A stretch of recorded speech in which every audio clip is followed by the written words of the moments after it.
Hey guys, so just did the Heroes for Heroes live art uh,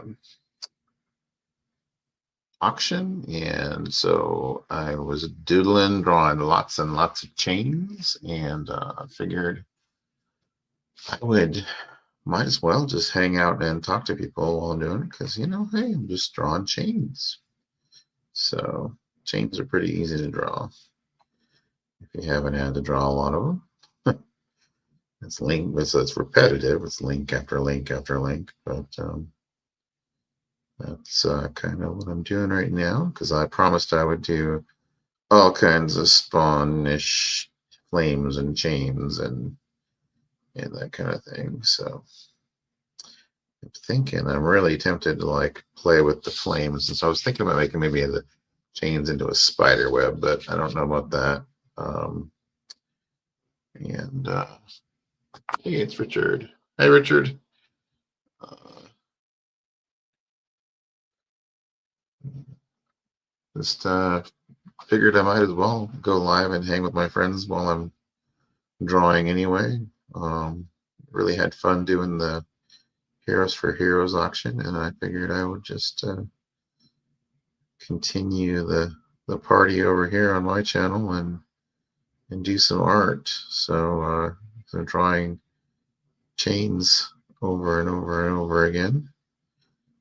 So that's what I'm doing. So I invited a bunch of people to see if anybody wants to come hang out and do art too, because a lot of people committed to commissions, and I figured, well, they're going to be drawing too, so let's see if anybody wants to hang out and draw, because that's what we're doing tonight. It was a great show. It was so much fun. If you guys haven't had a chance to see it, over on John's Comics with Kids, great show, and had a blast. Let's see.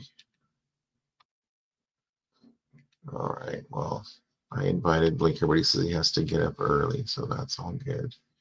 But I invited a whole bunch of people. We'll see if anybody wants to come hang out. But you never know. These things kind of evolve. So figured I would just might as well make the most of it since I'm drawing and that was actually, I mean, to be honestly like truthful with you guys, like I haven't had time to draw for quite a while, like new drawings. So like I think that the piece that I did tonight was like one of the first new things I've done in like maybe like um almost 6 months maybe. It felt really good to get the pencil out and start drawing, and I can show you guys the piece that I did for the show. I think it came out pretty well. Looking back at it, I think there's a couple like anatomy things that I would change if I was gonna rework the piece or anything, but I thought it came out pretty darn good. So this is one of the pieces that on the auction is kind of this devil imp thing, which I had done. A lot of times I'll do a warm-up drawing, and this was kind of a warm-up drawing I had done a while ago. And you'll see like I do like just kind of the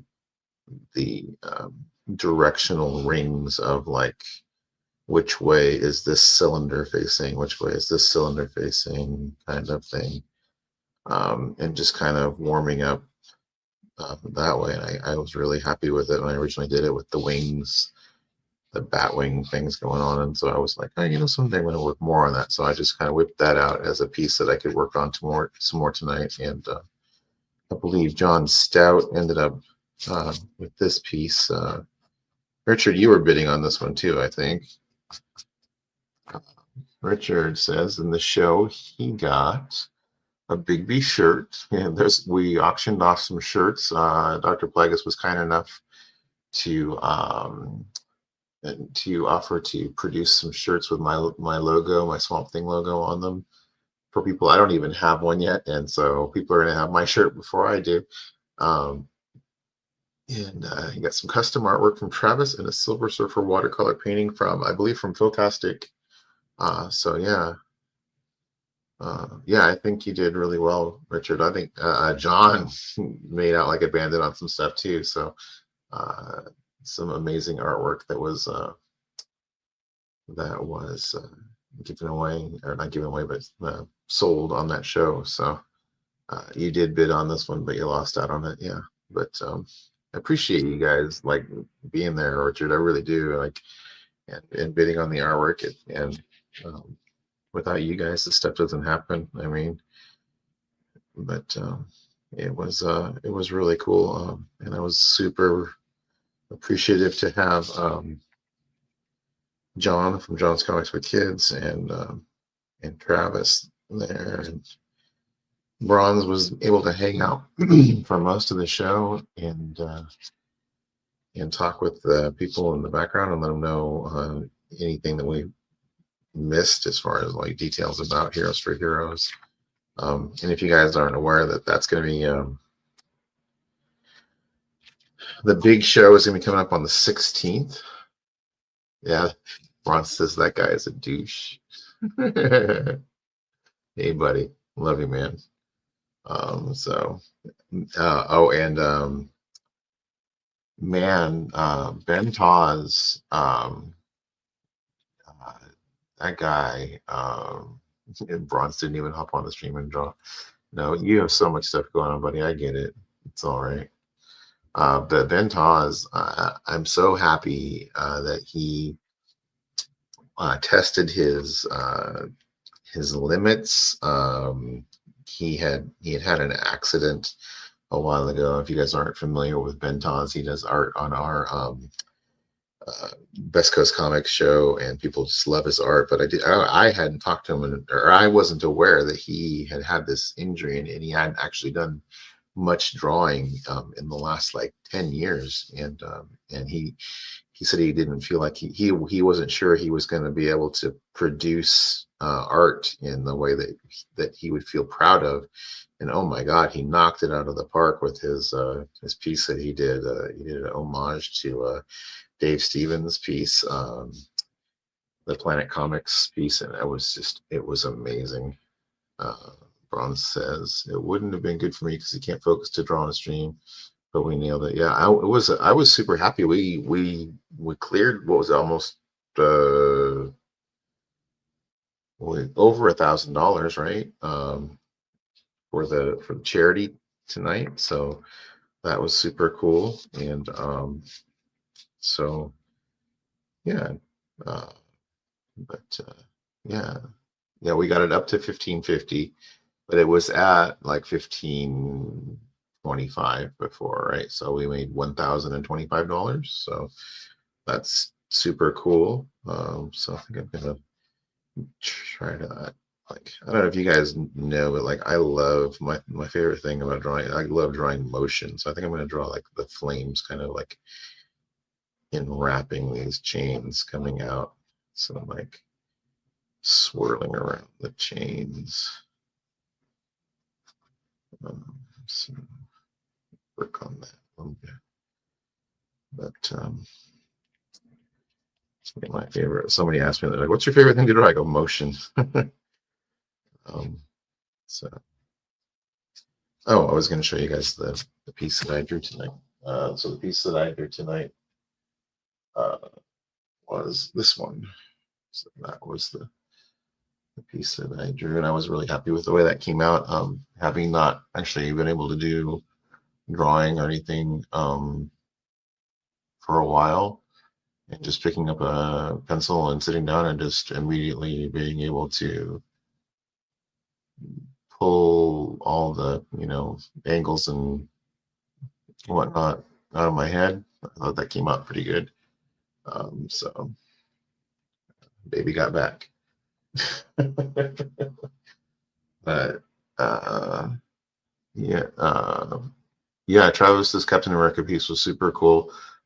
Your Avengers locker room that he's doing is really neat. I love that. Oh yeah, there's a piece by Actual Dracula that he did a Magneto on an X-Men cover. which was amazing. If you guys get a chance, go back and rewatch or check the posts on Instagram. I think Bronze, are you going to be posting the all the pieces that people put up onto the Heroes for Heroes page so that people can see what was produced? I hope so. Uh, that would be super cool. But yeah, it really was really fun. And everybody that I talked to after the stream said they had a blast. And so I'm just so happy that everybody came and hung out. And the getting it all to come together uh, was pretty tricky. And I'll tell you what, I don't. I'm kind of spinning. I woke up this morning and started working on, like, immediately. I picked up my phone and started working on inviting people and getting people to commit to doing pieces and commissions and whatnot. And normally things are pretty fairly laid back. I have some time to work on things, and this week it was just mega shift after mega shift after mega shift at work. I just couldn't catch a break. And like, I would get home. I think I told Bronze that I got home and I would eat some food and like start working on like promo videos or whatever. And I would wake up with when my phone fell out of my hand and hit the floor. And was running on a lot of nights of like 4 hours of sleep going to work. So, but it was all worth it. Thank you so much, Richard. I appreciate that comment. Yeah, everybody who was working on stuff tonight was so talented and amazing. Nora and Rad's stuff was super cool. Adrian. So just, yeah, I'm Aaron, not Adrian. I'm so tired. But yeah, why did I say Adrian? Sorry, Aaron, if you're watching. But yeah, it was just. Hersha says it was hard not to bid on everything. I know. I was trying to be good with my finances too, and I was tempted to bid on a lot of things. I really. I mean, Bronze ended up with that piece by Ben Todd, I think, and that was, I really wanted that, but I was like, and I knew Bronze really wanted it. That he's a super big fan of Dave Stevens, and I didn't want to get in his way on that, so it worked out. But yeah, so I just figured might as well draw and talk to my friends while I'm drawing, because why not? That's fun. And I'm having fun drawing. So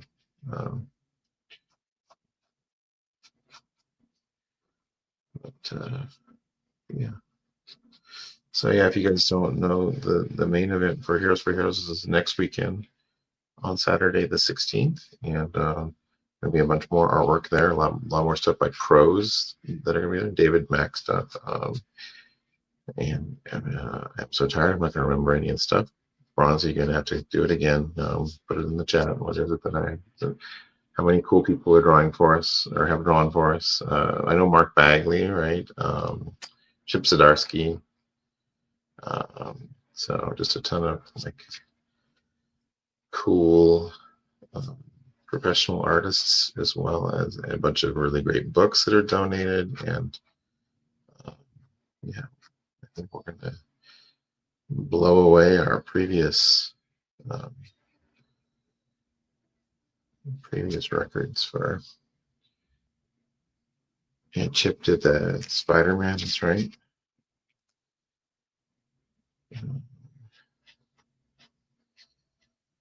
So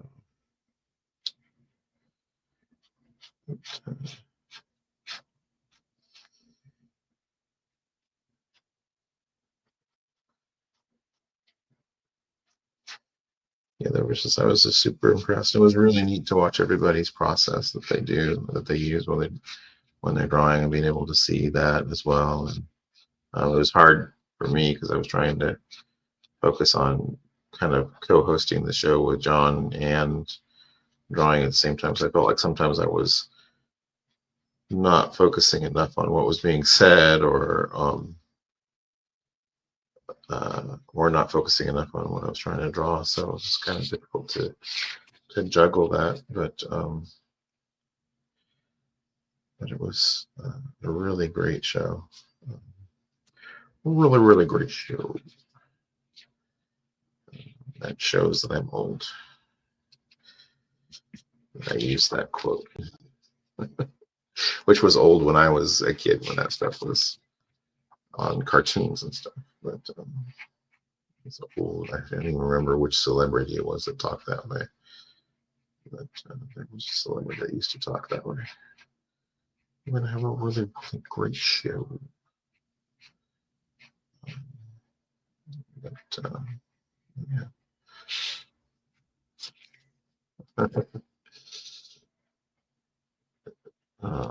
Absolutely right. It's very cool watching them drawing process by each artist.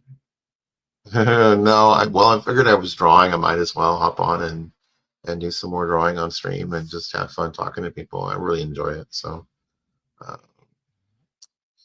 Richard saying hi to John. John saying hi to Richard. Thank you guys both for all your help today. Yeah, I just wanted to. I figured out if I was drawing anyway, I might as well do it and talk to some friends. So, why not? I like talking to you guys and hanging with you. So, if anybody wants to hop on, feel free. I'd love to have you on, and we can talk verbally instead of just in text. If you don't want to hop on, that's cool. You can just chat in the chat and hang out and be in the background and eat some chips. And I still haven't eaten that food that's over there on the table that my son brought in, but I'm just kind of like, I was like, I'm in the drawing mood, and if I go over there and do that, I'm gonna lose momentum, and this is going to be something I need to get done because I committed to it, so I wanted to finish it up.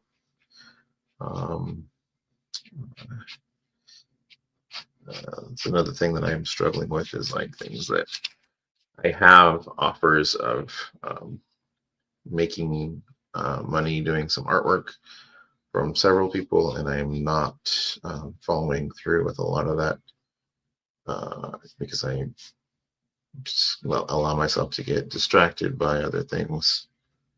And hey, Christina. John was just making fun of me, telling me, holy cow, wasn't that enough streaming for you today? But I just figured I'd hang out and do some more drawing. I was drawing anyway, and I wanted to hang out with people and talk. So I'm finishing up or working more on this because I promised I'd put all kinds of chains and flames and stuff in it. So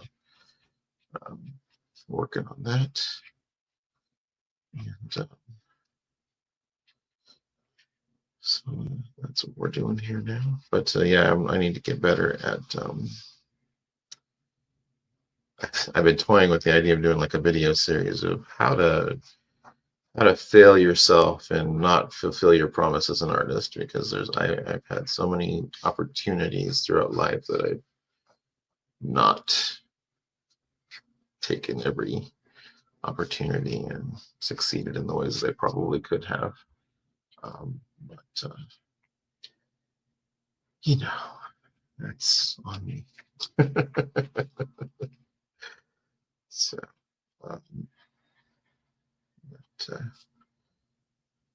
yeah. Again, if you guys haven't seen that video on John's channel, check it out. It was super fun, and just watching everybody's process was really neat. Yeah, pretty cool.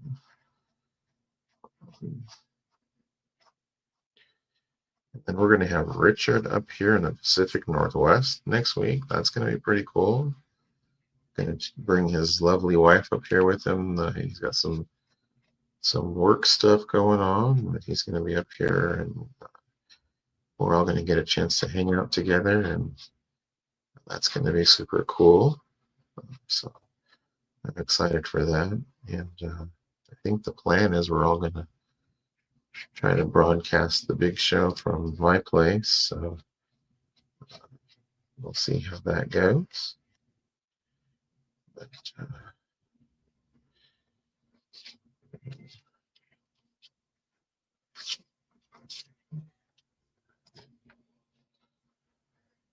well, thank you, Christina. I really appreciate that. Uh, yeah, Richard, that's gonna be cool. I'm really looking forward. I just got to the kind of one Richard and I get to chat every once in a while on video chat stuff. And so one time he was driving home and his wife was in the car. He was like, "Yeah, Lily and I are like," and I was like, "Hi, Lily," and he kind of just turned the phone and I got to say hi to her for about 10 seconds. So it'll be nice to actually get to talk to your wife for a little more. And I was like, I hear wonderful things. Everything he says about you isn't wonderful. And she kind of looked dubious about that, but you never said a bad thing about Lily, so she seems pretty awesome. So, uh, but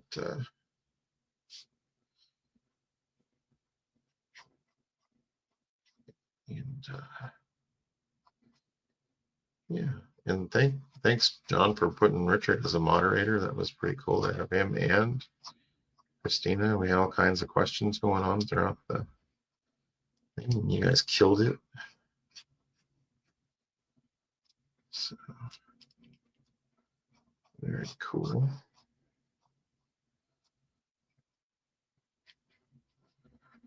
Swooshy swoopy fired around the chains.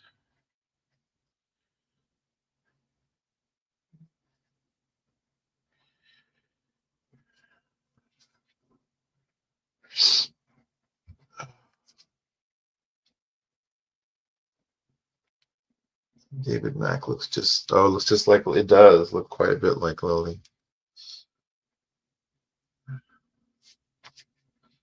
Oh, thank you, Louisa. Appreciate you being here. Yeah, just hanging out with people and chatting and doing some artwork, and just figured I'd enjoy hanging out with folks and sent some invites to some of my other friends who are artists and see if they wanted to hang out. Of course, a lot of people were probably pretty burnt out from. I know I'm weird. Once I get going, I like to stick with it. But people are probably like, "Whoa, I need a break." I Once I get the creative juices going, it's hard to stop. If I do stop, then you know, then I got to get going all over again. So, but,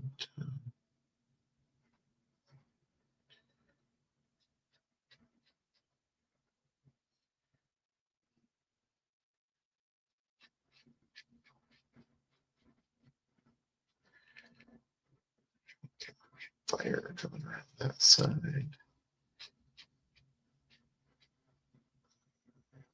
Do that. So yeah, this was originally like a warm up piece. I do a lot of on a warm up. I will do a lot of like almost a mass line technique when I do a warm up, where I do. So like this is all you can see. It's all is just this is the direction that cylinder should go. This is direction that cylinder. This one, this one, this one, this one. So you can see I was doing that, and then I kind of went, oh, I could kind of turn that into armor, and I started just kind of goofing around, and here we are with this devil imp, fiery flame guy standing on a pile of skulls. So, um,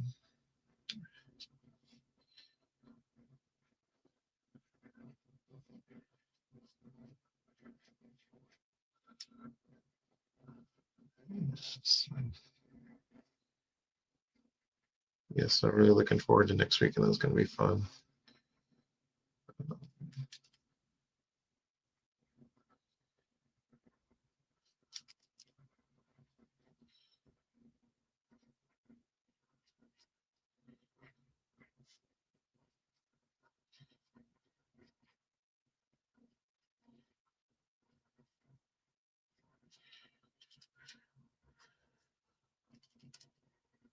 Explaining at the beginning of the video is I was doing chains over and over again. If you've ever drawn chains, it's not hard. It's just repetitive and doing them in a like a one link after another, and then doing kind of trying to keep them in perspective and not go too out of whack on the way out there. So it's like I'm doing this over and over again. I feel like I want to talk to people.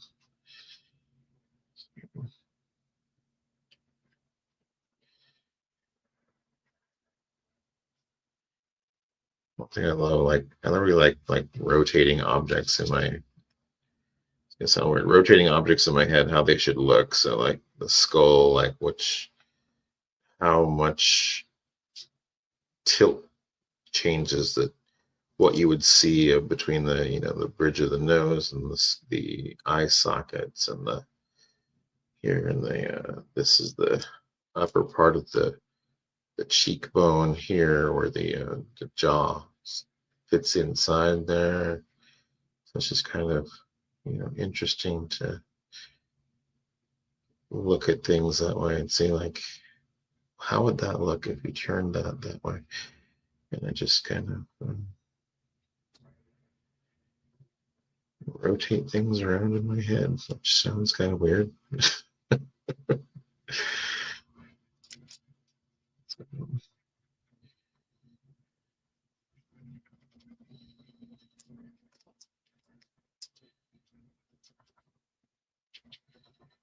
should be sticking down.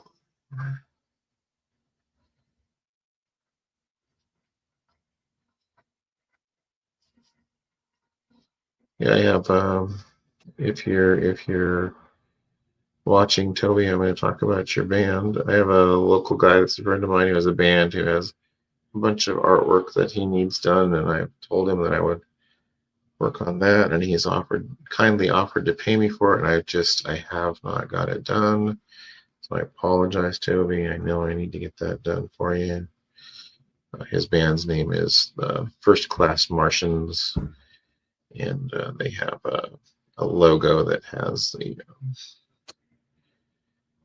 the Martians from Mars Attacks, kind of, but it's a skull with all of the lines on it. You know how the Mars Attacks guys have the weird brain pattern, and so he's got that. So he wants me to help. They've had someone did some artwork for them, but he wants me to turn it more into like a pirate flag, a Martian skull pirate flag thing, like symbol. That makes any sense. So some artwork there, some work doing art that I need to take advantage of. Who inspired you? Who do you model your art after?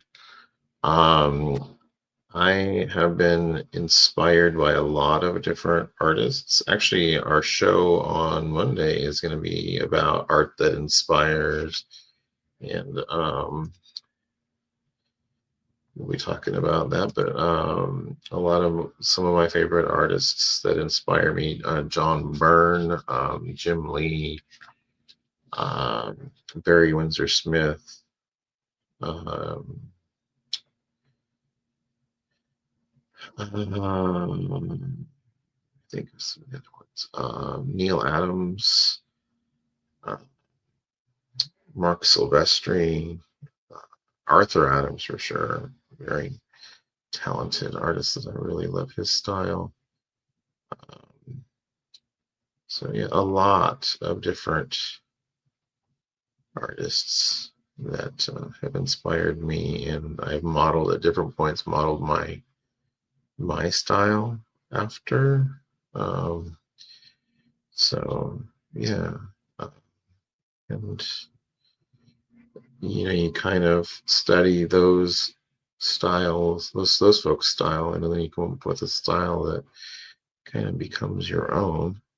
I'm not like tooting my own horn or anything, but um, but yeah, there's a lot of regret that I did not follow through. And because I was around when the big the Image Comics boom was, and they were looking for artists everywhere.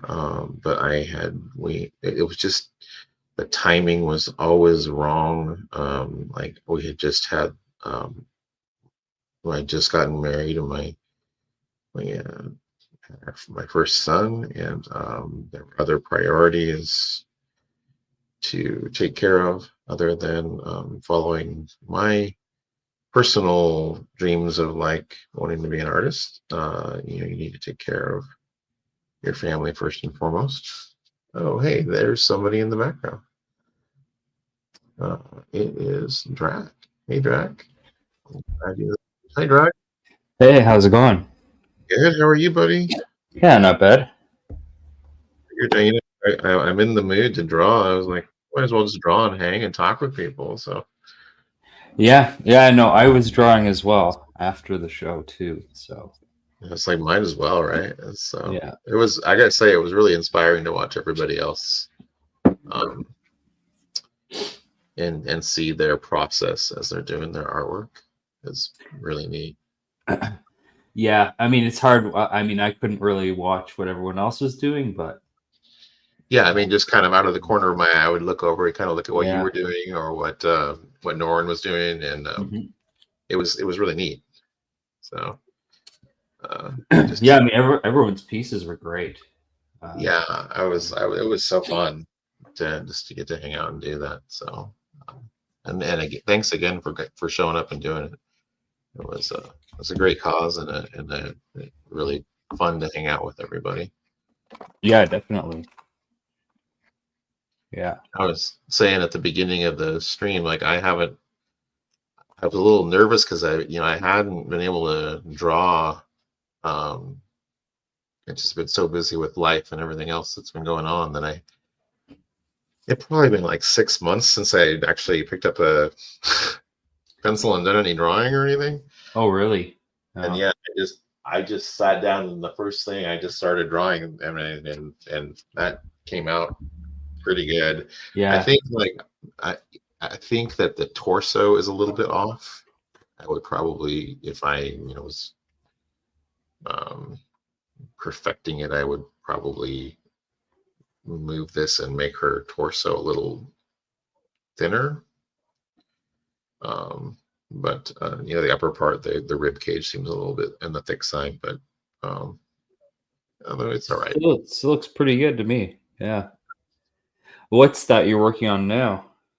This is the last piece that I sold during the stream. It was just it's kind of Mhm. it was originally a gesture warm up. I was just talking about that to people. Like I do a lot of like where I just draw like the back and forth the cylinders, like which direction the cylinders should go, Yeah. real Yeah. quick. And then I was like, oh, I kind of like that. And like so I'm like, I'm gonna work on that again someday. And so I had set it aside with like things to work on someday. And I showed it to John at the beginning or just before the stream was going, and he's like, I'm like, yeah, I kind of have this. And he's like, oh, yeah. So I was like, okay, that'll be a piece. Yeah. So,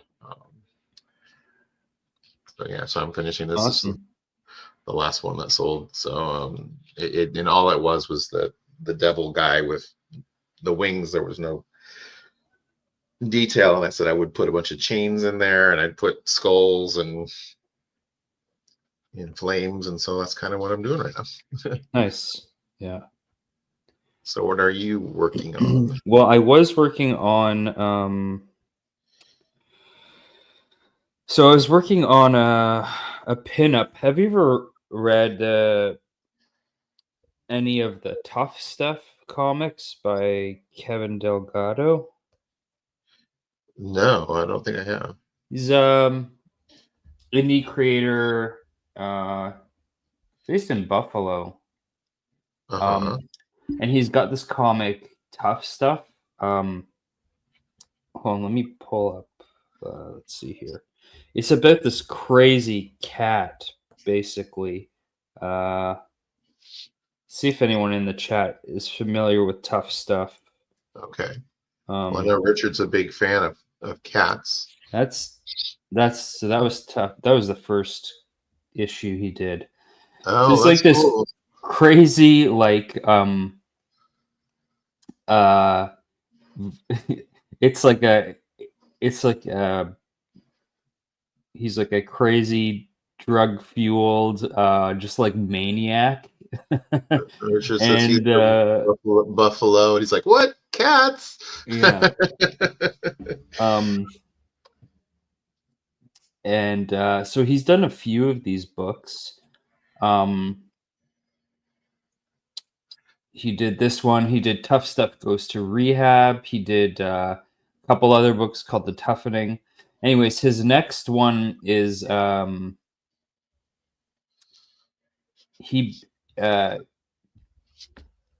Kevin posted on his Instagram. He was like, if you want to do, I guess he did. It was like a contest, Uh-huh. basically to do a cover for his next his next Tough Stuff book. Uh-huh. Um,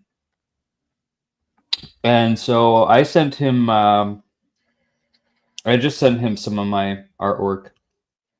We'd met before, actually. I met him at Heroes Con this year. Oh, cool. Um, and and he emailed me. He's like, well, someone else won the like cover contest, but if you want to do a pinup, absolutely. So I was working on a pinup for this, which I'm That's trying to cool. finish this week. That's what I'm doing now, and it's gonna be an homage to Luke Cage issue 1. Oh, that's cool. So Yeah, that's a great cover, the Luke Cage cover. and where did I put him? No. So that's kind of Oh, wow. You're all techie. I need to get better at that. I'm old school. I just draw pencil and paper. yeah. I mean, I'm just doing this digitally because I'm coloring it myself. It just makes way more sense. I mean, I could do the inks traditionally and then scan them, but it's like, well, I can just do it all here. So Right. Um, Have you and found I've really found like I've found a few brushes I really like on this that really do have a feel of like a traditional brush. This one, the one I've been using on this actually is a lot like a parallel pen. Do you ever use those? No, I do have a Yeah. Wacom tablet. I used to use, but that is like it's the old Mhm. school where you're looking at the screen, but not, and you're moving your hand, kind of Yeah, down I the never. I only tried those a couple times. I could not get used to that. Whereas iPad drawing directly on it. side. Bron says, "Yes, now I know Drax's password." Yeah. Well, you're gonna have to get the iPad from me first. Bron Um, says, "What app is that?" Bronze wants to know. it's Procreate. Procreate. Yeah. This is like, Anyways, the pen I've been using a lot. It's a lot like the Pilot parallel pens, which are uh they're like a flat tip. uh-huh. It's just like a That's flat cool. metal tip. They're tricky to use. If you ever watch like Jim Mahfood, he draws with those a lot. Huh. Um, let's see. That's very cool, man. Yeah, so I've been playing around with this a little bit, not much, but let's see if this has ink in it. Yeah, Okay, yeah, so this is an actual ink pen, not for your digitals. yeah. Oh, I was just saying I brought this out because the I've been using basically a digital version of this a lot Oh, lately. okay. Yeah, Oh, no, like your that. ink, That thin and thick. It's like almost a calligraphy pen, right, essentially. right. Yeah. Your inks on that piece look amazing. It's Oh, thank you. very Yeah, nice. that I did. These are my favorite pens, actually. These are the Tombow uh, Fudenasuke brush pens. These are my Yeah. favorites. See, I've never become that ink guy. I've always been Mhm. afraid of the permanence and screwing up, and then I'm just now becoming aware that now they have pens that are kind of basically, they used to, you didn't, back in the day, they didn't have Mhm. like pens where you could draw in white and stuff. Yeah. Yep. So, I mean, you goof up, now you can fix it by drawing in white. Yeah. Lots of ways again. Yeah, like I've got Posca white.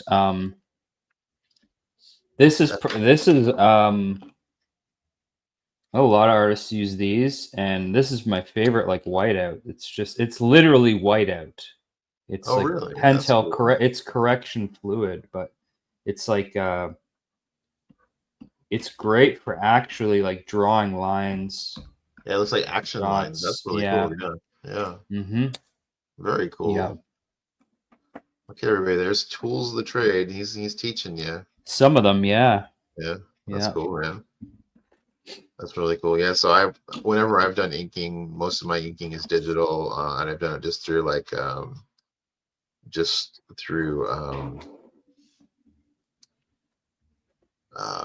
gosh, what's the name of the program? Photoshop. Yeah. I'm old school Photoshop, Mm-hmm. doing inking that way. And basically just really increasing the contrast, cleaning it up, and then I've gotten a lot better of just like when I'm drawing. Well, like this one for this Power Girl, for example. I mean, with the amount of, it's basically inked the way Right. I drew it. Yeah. Yeah. So I love that's the thing. It's not even like it's not even necessary to ink anything, especially now because if you can just scan a page, um, and you can make it as dark or as light as you want. But right, I've always liked I'm trying to think of someone as an example. Let's see. Um, well, like Riccardo Federici, for okay, example, he just does pencils and then paints directly over them. But I've always liked, um, yeah, I can't think of any examples, but there's definitely been some really great comics that were not inked, basically just color over pencil, no ink. that's cool. Yeah. So Federici is not someone that I am familiar with. So what is his uh main place where I would see his work? He does a lot of stuff for DC. He is, for me, he's one of my favorite artists working today. He's just incredible. So he's a modern artist right now. He is, but very. His style is very realistic. He's an incredible just draftsman and painter. Um, what would you? Let me see what books he's working on. Here, I'm gonna pull up so you can see his stuff. It's incredible.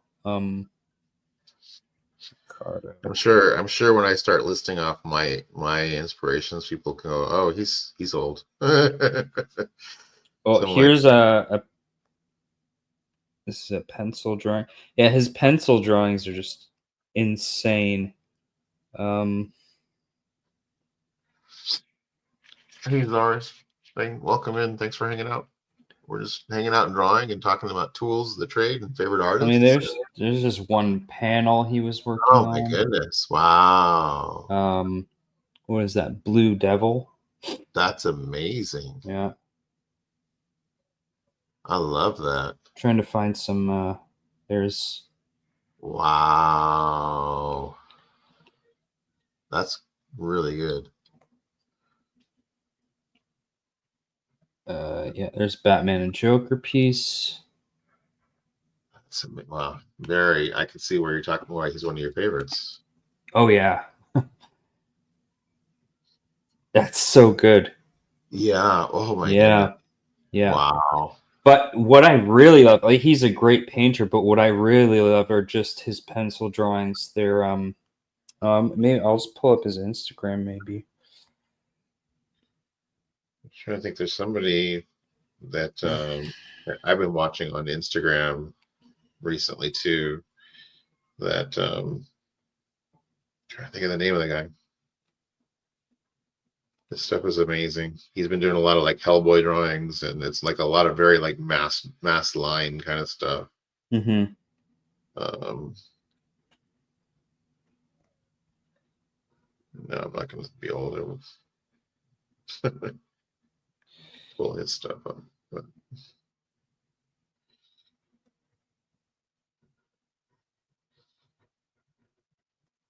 there's another guy that I met. I met at Terrificon. Are you familiar with Yuko Smith?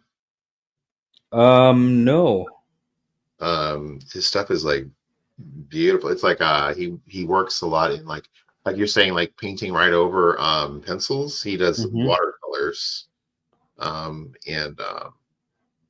he just did like a Dark Knight one that was amazing. Yeah, it's his stuff is beautiful. Okay, so like here's a page he did for Detective Comics, and it's just like, That like reminds me of the armor from Dracula, the yeah, Gary Oldman Dracula. yeah, of course. Wow, love it. Yeah. That's very much mass line. I What's love that. Yeah, what's crazy is he puts so much of this detail in, but when he paints over it, you typically loses it. But like, I guess just the way he's building the form up is just insane. that's It's just yeah. very classically trained. I mean, um, he does every year he does like he'll put classes together. You got to go to Italy though, and I don't know how long they are, maybe a couple of weeks. And he basically will do these like private classes. I think this year he did them with Simona Bianchi as well, who's Oh, another wow. amazing artist. That's true. Just the little thumbnails of his stuff are like blowing me Yeah, away. yeah, he's too much. It's like I wish I could draw like this. It's so good. Right. Well, like just like John was saying tonight. He's like, I wish I could draw. I'm like, you can. Everybody can draw. Hmm. It just takes practice A lot of practice, yeah. Yeah. and application, putting yourself to it. Um, but Yeah, no, this guy, his work's just it's beautiful. And then but it kills me when he's doing actual pages, like not just covers, right? He's doing interior stuff too. that's just oh wow. Um, Is that something like I'm pretty sure this is a DC book. Yeah, Detective Comics. He did a yeah, I bunch was of gonna say it Detective looks like something Comics work. like out of like something you'd see, but like the Scarecrow's fear gas or something. Yeah. So yeah, that's Riccardo Federici. Highly recommend. Yeah, let me look Yeah, him up and I'm gonna that's follow him. That's awesome. yeah. I'm trying to find that guy that I was telling you about that's doing the mass line. It's just like it's so Hmm. good. He does I think he's the same guy who does the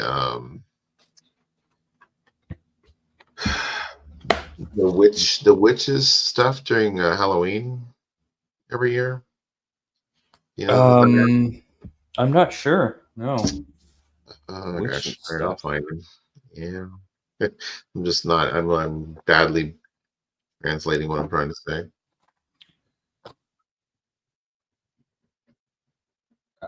It's-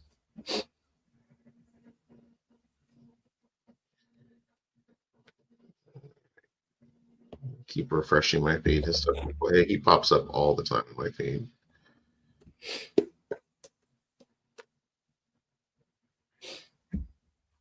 Yeah, I was are you SCGC signature verified signature person now? No, you know what? I have the form to fill Oh, out. I've just never sent it in. I don't know. okay. Um, Yeah, Travis's Comics Limited, and he said it was really not that hard. yeah, no, it's just I guess you just fill in the form and then send it off. I don't know what else there is to do, but Right. um, It's pretty cool. I mean I personally never slab my own comics. Right. I've never sent in books to get graded. I just don't. I personally don't care. I like my comics raw for Yeah, the most part. but I So. can see where somebody, if it's like art, they don't want it to get damaged, so so you get it slabbed and it's got Yeah, feel a little better, absolutely. right? I'm not opposed to doing that. So yeah, if someone wanted to, I would like to. I do have to do that because yeah, there may be a point where someone wants it slabbed. So I'm gonna have to send that in. Yeah, it's gonna drive me crazy that I cannot find that guy's art. But how cool is it to have like Madame Blaster and all those people in there tonight? That was pretty sweet. Yeah, it was. Yeah. And But Adam Lemna, actually, I really like his stuff. I follow him. Uh, I actually I meant to. I know he was at Heroes Con, but like that was just such a crazy like whirlwind. I didn't end up picking up his. I wanted to grab his Relic Hunter comics. I didn't end up doing it. I'm gonna have to next time he's at a con. But did you get a chance to talk to him at all tonight when he was on there? Say anything to him or anything? not really. No, I was just kind of too focused on drawing. Yeah, he was at Yeah. Rose City. That's where I met him. Okay. Yeah, and what a nice guy. I mean, immediately, like I showed him a bunch of my stuff on Instagram, and he was like, "Well, I want you to do a pinup in my next book." I was like, "Really?" He's like, "Yeah." I was like, "Oh." So, uh, just a nice guy. Oh, nice. Yeah. Yeah, Bronze says, "Ha ha, Big B sending me thirst trap reels while he browses for this guy." And Richard asked the question, "Who inspires you, Dracula?" And Travis is back. Oh wow. So Trapped to the stage. Hey, Trap. oh, a lot of people, and um, You just said the what? I'm sorry. What was the name of that fellow that we were just looking at? oh, Riccardo Federici. Ricardo. He Ricardo. he Yeah. definitely inspires me. Yeah. Um, I mean, for um, I would say kind of like all time. When I was growing up, of course, Todd McFarlane was a huge inspiration. Jim Lee, and um, still are. You spell his name But Federecci? Federici. I see. Yeah. Um, but so Federici. I would say some of my biggest, not even necessarily influences, but like I guess you said like inspirations would be Mobius, of course, is a big one. Oh, Bernie Wrightson, yeah. um, Frank Quitely, Love quietly stuff. um, yeah, Jeff Darrow. It's just stuff. His stuff's just Jeff insane. Darrow stuff is insane. The amount of detail. Yeah, yeah. I am not finding Riccardo Federici. He's on Instagram though, right? He is. Yeah. Huh. Federicii. Feici. I think. Let me double check. The only one I'm finding is like he's only got one post. That's not him. Yeah, it's Ricardo _ Federici _ Ricardo with 2 C's. Oh, 2 C's. Okay. Yeah. All right, that's gonna help. Hey, all. There we go. Ricardo Federici art. There we go. I found it. Definitely cool. And and uh and Travis is already following him. Oh yeah. Of course I am, because yeah, You know, Because- so you know, yeah. I mean, I know. he's So amazing. you know, but I didn't I- know. I don't know how you didn't know. You probably knew. You just didn't know you knew. Didn't know that I You knew. knew that you knew that you knew. I would say, and then in terms of like people working now, like kind of some of my newest, I guess, inspirations would be guys like Nick Patera, Ian Bertram. Absolutely, his work's just incredible. Very cool.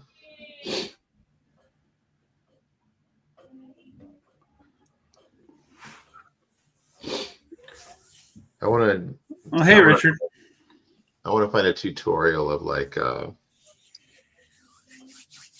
the best ways to learn to do more of like the Art Nouveau style, where they have you have that symmetry of all the stuff in the background. Yeah, I really love that, but I've never been really great at it. you know who did? Oh, you know who's really good at that? Actually, I know I've seen at least 1 or 2 covers where he did that. Was Joe Quesada? Yes. Yeah. Absolutely. He did an Avengers cover 2 years ago during what's his face? The guy who did Thor that half the people love and half the people hate him. God, what's his name? He's the one who made the Unworthy Thor and had Thor and made female Thor and all that stuff. He did an Avengers storyline. His Avengers storyline, there was issue like 3 or 4 had a She-Hulk Marvel Captain Marvel cover that was like that. Art Nouveau. Very cool. Yeah, I mean the original, Alphonse Marie Mucha, but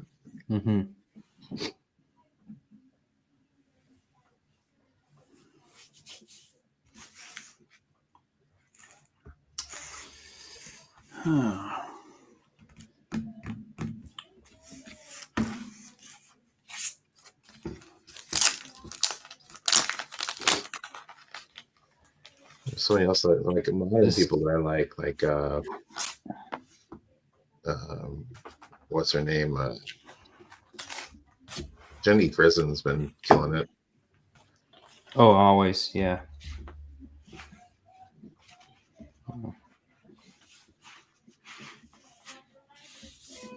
There's a tighter cover.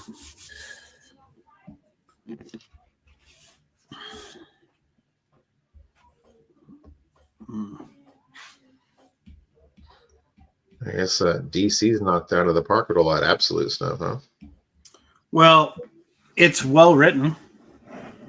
Jason Aaron, that's the writer's name, Jason Aaron, because he's doing Absolute Superman. Okay, right. Yeah. And I just got that. I started reading it. I have not finished it yet. Absolute Wonder Woman, though, Kelly Thompson knocked that just freaking amazing. Really, really enjoyed that. Absolute Batman was good. It wasn't. I wouldn't say it was bad, but I really dug Alfred in it, the character that Alfred is. But there was something about Absolute Wonder Woman that was just different than anything I'd ever really read. And Kelly Thompson's pretty freaking awesome writer as it is, but yeah, I still haven't read Absolute Batman. I got a copy. I just haven't been to my LCS to pick it up. Heard good things though. Yeah. I heard a lot of good things. Well, I certainly can't complain about it. That's for sure. Yeah, that was crazy. The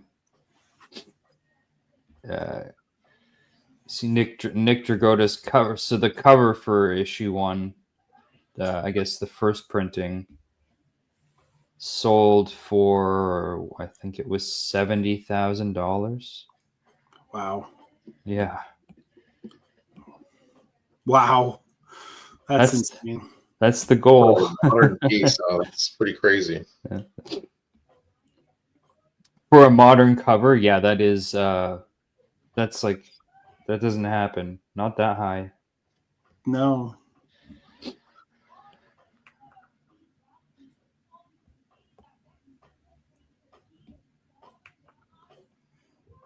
Okay.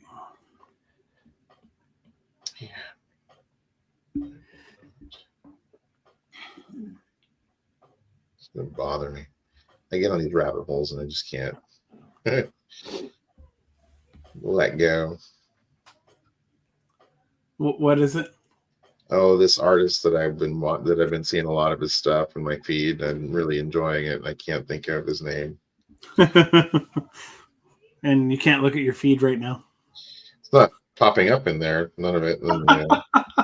Instagram is terrible. You can like something, but it doesn't mean it's going to show it to you again. You can't find what you've liked, right? So I mean, Right. unless you bookmark it. Yeah, save it.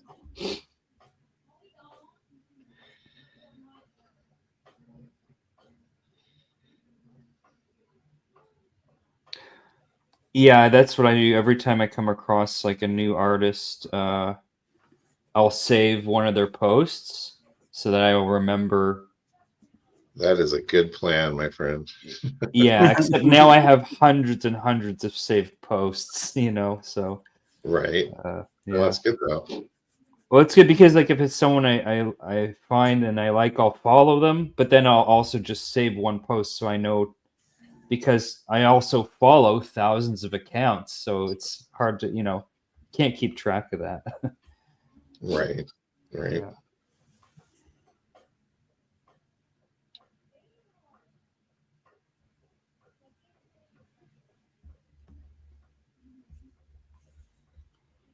Yeah, this guy, like, he's been doing a bunch of stuff that's like mass line Hellboy stuff.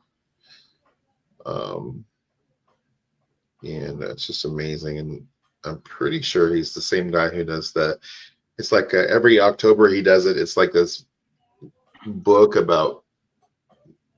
It's gonna sound weird, but about witches. She's always wearing a witch hat, but a lot of times she's totally nude. But the artwork is just stunning. Yeah, that's not ringing a bell. I don't know.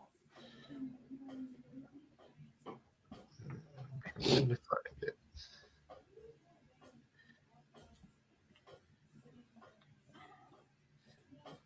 I need Katie to be in here. She'd immediately know what I was talking about.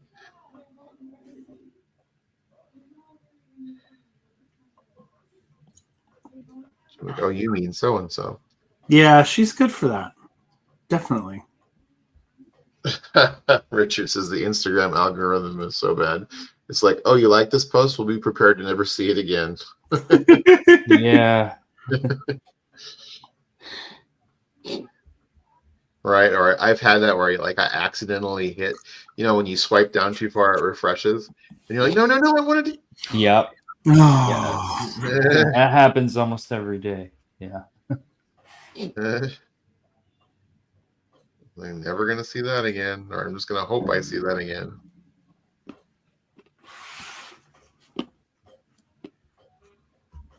Oh.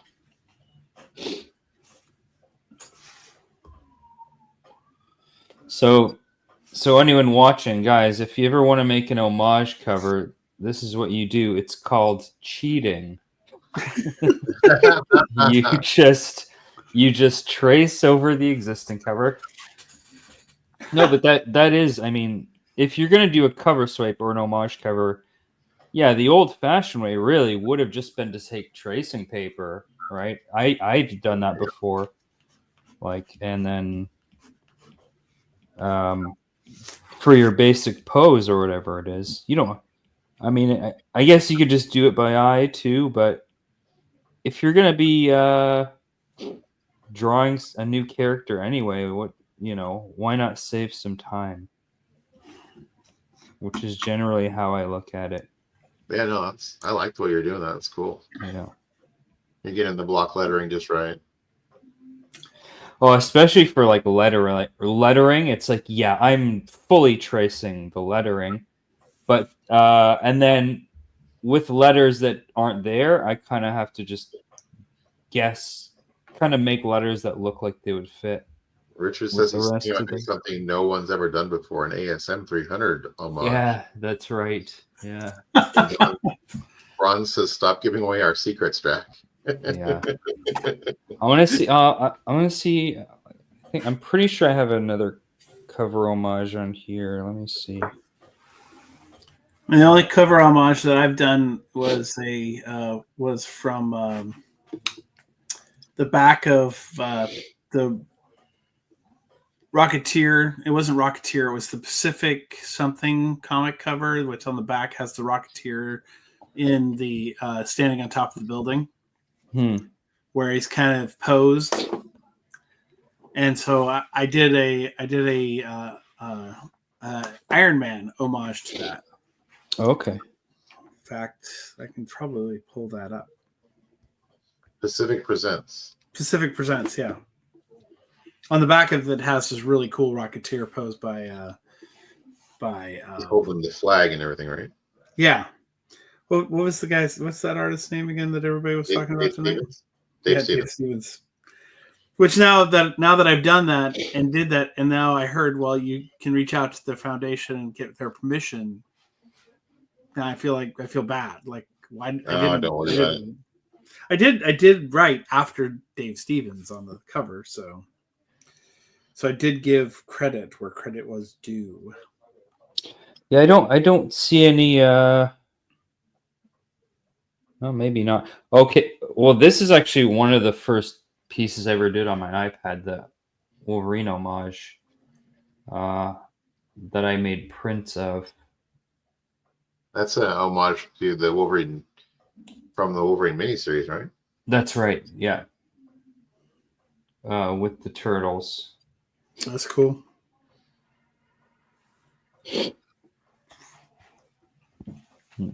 Richard, you're gonna have to reach out and let me know what your new desired cover is. Is it Thanos?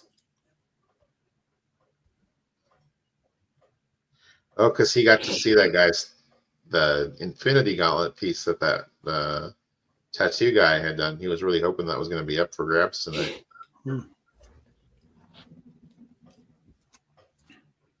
Oh, his covers were awesome. Yeah, he just we just started following each other today. Oh yeah, he's great. Yeah, he's the nicest guy in the world. He's always super supportive of all my artwork. He's like, "Oh, I love that. Oh, that's so great." And I'm like, "No, your stuff is great." Elliot, that's right. Yeah. Elliot. Yeah. Yeah. Such a nice guy.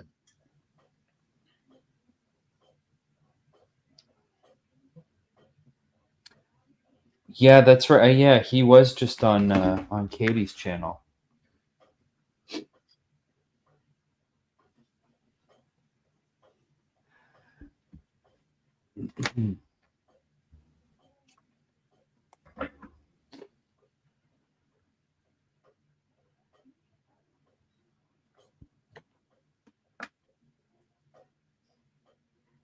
He's super nice. He has his own book, like his Kickstarter book that he's doing.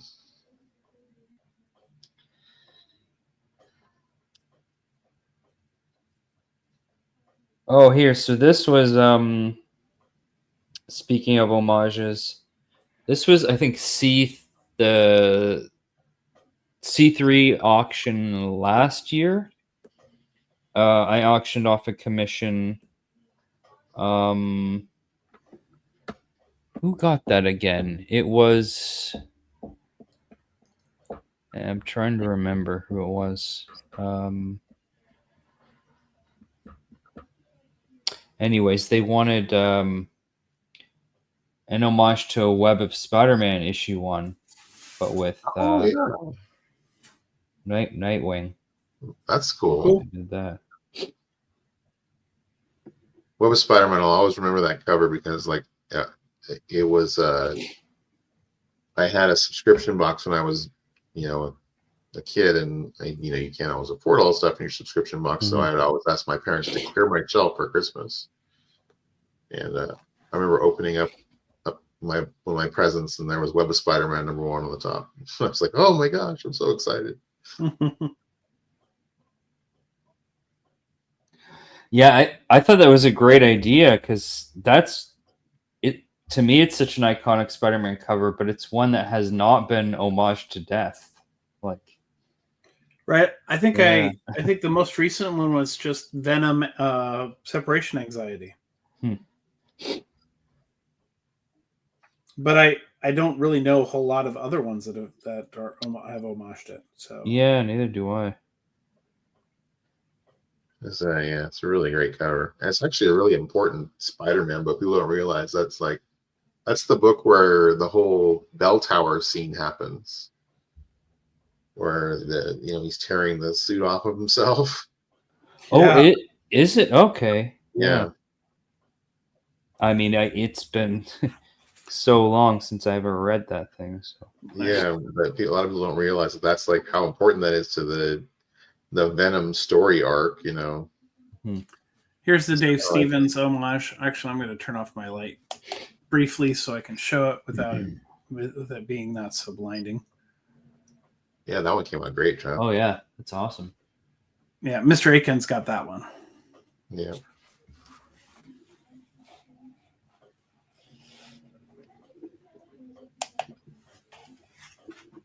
And my tablet's going to die. It's time to plug it in. Yeah. Yeah. What, does it not charge quick enough to stay? No, it would, but the plug-in cable for it is not here, and so it doesn't matter. I won't be able to watch the chat anyway, so I'm not overly worried about it. I know with my iPad, like say my phone, which is an Android, it doesn't, like, I have a bunch of different chargers and they all charge the phone at the same rate, but the iPad only charges quickly with the actual Apple charger for some reason. It's because the actual Apple charger has in it a chip that would make sense. Yeah, doesn't happen anywhere else. Hey baby, what's up? Yeah, I'm on camera. That kitten does not want to be in here. No, I mean she does. She just doesn't want to be in my arm. The kitten does want to be in there. There he is. Richard Pace. Do you know Richard Pace? I do. Yes. That's the guy I was trying to think of. Okay. Yeah, I know Richard Pace. Yep. Yeah, his art is amazing. Like I love the mass line and the use of that like you were saying, layering and texturing all of the. I love you, bye. I love you too, sweetie. The Thor one that he just posted today it's the same thing. It's like, you think of like Thor's face, so you think it'll be white, but he's got so many different layers of texture. Yes. Oh, I saw this today. This one, right? Yeah, that's the one. Yeah. It's like there's so much line on that, or the I always pronounce it Rorschach. Yeah. One he did the other day. Great piece. He did an amazing Dracula one recently. Let me see. Yeah, there. Bela Lugosi. Yeah. Yeah. And maybe he's not the one who does the witch art. Anyway, yeah, there. Coven. Coven. That's the one. Yeah. Yep, that's the one. Yeah. Yes, and all the Hellboys. Yeah. Okay. Yeah. A I lot was of just doing a Hellboy bad stuff. job of telling you who he was. This is one of my favorite pieces I saw you did recently. This Ghost Rider. Oh wow, Yeah. that's sweet. Nice. Yeah, the Mhm. one that you gave us the other day with the burnt edges and everything. Oh right. Yeah. That was so cool. That was very cool. Yeah, I have the. I really like that piece actually. So that I did during it was during C3. K-pop was doing her live art stream and auction, and I Uh-huh. was actually visiting my mom that weekend. So it was a late night show, right? It was like 1 a.m. or something. Right. So I was in the backyard sitting by the fire, and I drew it there. I was just I drew the whole thing basically just by the light of the fire, and then Oh, that's cool. and my phone, what little light my phone provided. And then because I had the fire going, I just decided to burn the edges of the paper because it's Ghost Rider. So Yeah, very appropriate, right? yeah.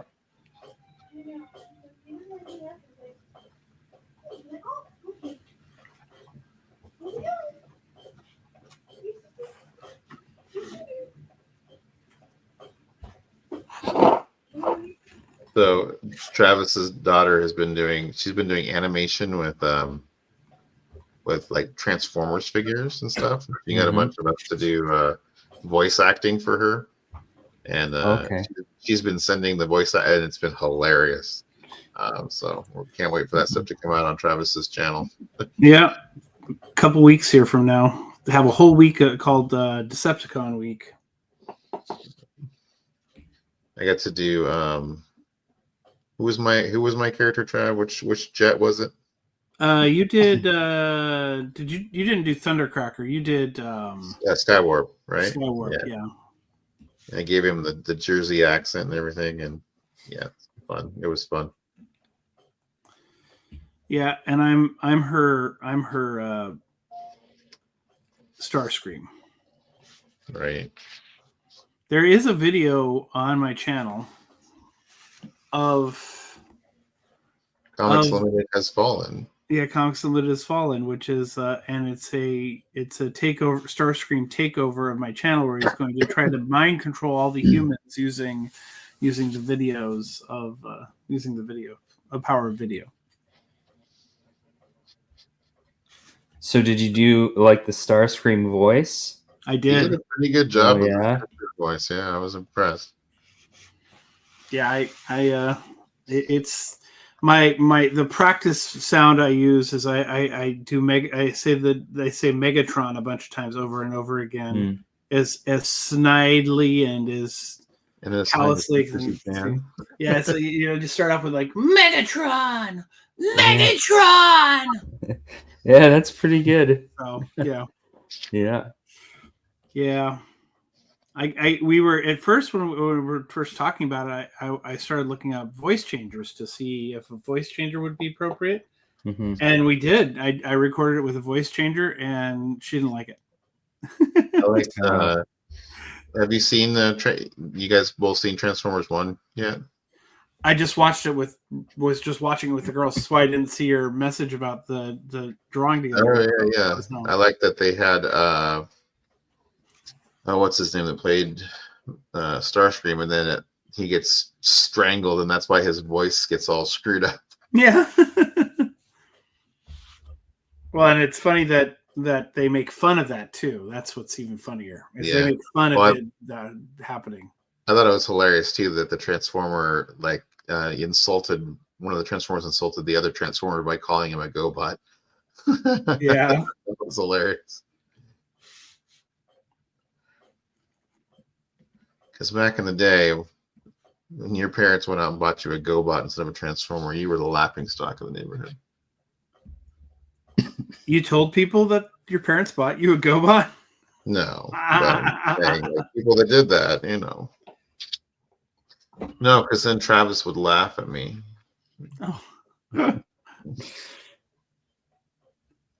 Richard asked, question for Travis and Dracula: if you could draw for any publisher, any comic for life, who would you pick?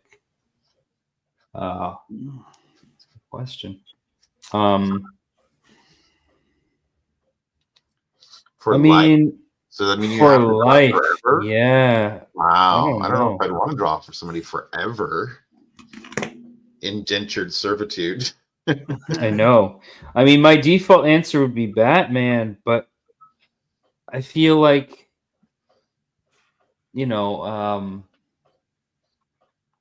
is there a comic that has opportunity for more variety? And there probably is. Like, Batman's going to be drawing a lot of Gotham City, and to do that your whole life, I don't know. Very gothic and dark your whole life. Yeah, But that there's some appeal to that. sure. Like, maybe it would be more fun to do something like Justice League. Yeah, you could have a lot of variety there, and there's a variety of characters, right? Yeah. So then you would say DC, right? I don't know. I don't know that I would say DC though. Right. Because I don't know. I could also go X-Men too. Right. Yeah. Well, as long as they had a good writer. Right. Which isn't always the case. Just get Chris Claremont on there, and yeah. the master of foreshadowing and having like this will pay off in 20 issues. Mm-hmm. 20 issues later, you'll be like, oh, that was that guy. That's why that guy showed up and did that. Well, it's I'm thinking that issue, the first time we really see Havoc again, the one issue where he comes running out of the bedroom and has to release all that energy. I hate it when I do that. Wake up in the morning, I get come running out of that bedroom. I have to release all that energy. I'm just saying there was that one issue. The first page of that issue, there's 4 panels, and one of the panels is Havoc and Polaris dancing. Right. One of the panels is a ambulance driver freaked out. One of the panels was, I want to say it was Genosha. And then one of the panels was something else. Can't think of it right off the top of my head, but it was that issue. And it's the issue where, with the Brayfogle cover, it's welcome back to the X-Men, Havoc. Hope you survived the experience. Oh, yeah. That's one of your first issues, isn't it? Yeah, like my second or third comic that I ever bought off of the spinner rack. So yeah, that is one of those. I was just when I was looking for that artist, it was showing stuff in my feed, and it showed some panels, and I was like, it was an artist that I think is criminally forgotten, Paul Smith. I think like his stuff on X-Men was amazing. Like just great, but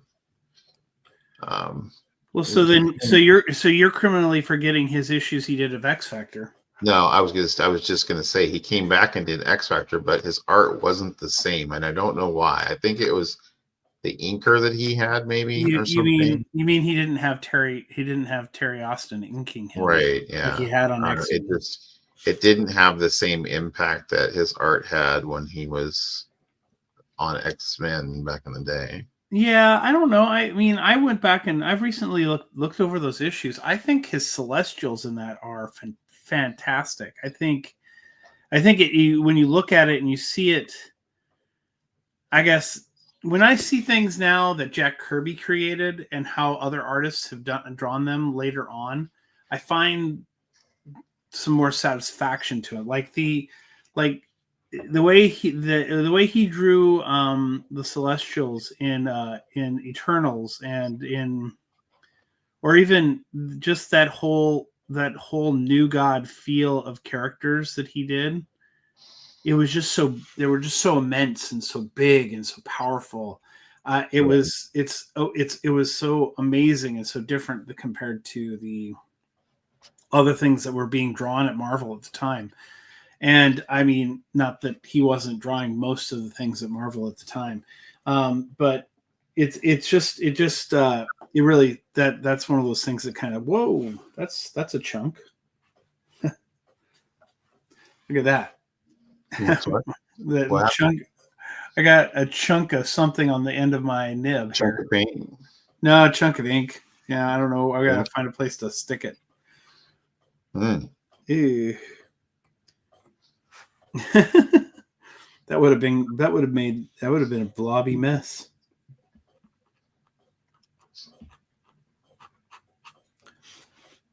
How about you, Jack? Anybody you think is criminally underrated,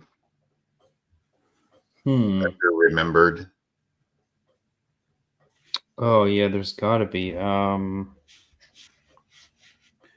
Let's see.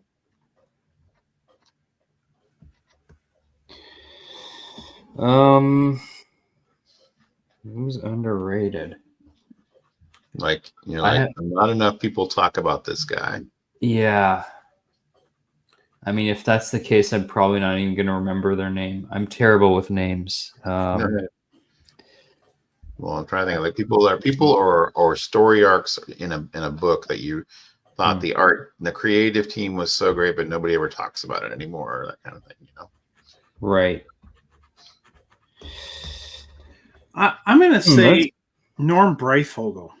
You like Ray Fogel? Yeah. Well, here's the thing. I Never a didn't. fan of Ray Fogel. I didn't like him when I first saw him, but he was an animator. And when you look at his art, from that came out after all this stuff, and after you look at what he did, and you look at that art, you go back and you go, oh, I see he was actually pulling from animation in how he was drawing stuff. Now, I didn't necessarily like that stuff. My light's starting to die. But I didn't hate it. And I think he's criminally underrated because he actually was really good at what he did. Like his pieces actually look good. Even though when you look at them, you don't go, oh wow, you don't think Jim Lee, Rob Liefeld, you don't think of big name people when you think of Norm Breyfogle, but if you look at his stuff, you can see it. You can see the animation. It's the same style as that guy who the game that was. You remember that game with the knight and you had to save the princess? Dragon Slayer? Yeah, Dragon Slayer. Yeah, I guess. And it was the art in that was really similar to Breyfogle's art. And so when I see that, that's what I think of, and now I think of him and I go, oh wow, he was way more underrated than I ever understood. So no, it's a hot take for sure. I mean, I think. Go ahead, Jack. I think someone that was underrated, who I always really liked, is Steve Dillon. Okay, yeah, no, yeah, for sure. Preacher, Punisher. Amazing. He's always paired with Garth Ennis. Yeah. Yes. I always felt like he's not talked about that much. I just think he's a great artist. Yeah, no, I would agree. Yeah, he's a great storyteller and very proficient at doing things in a very every character is recognizable as that character. However, you won't ever mistake his style. Like when you see a face drawn by him, you will know that is who you're looking at. Yes, that's Steve Dillon. You know. Yeah. That's Steve Dillon chin. Yeah.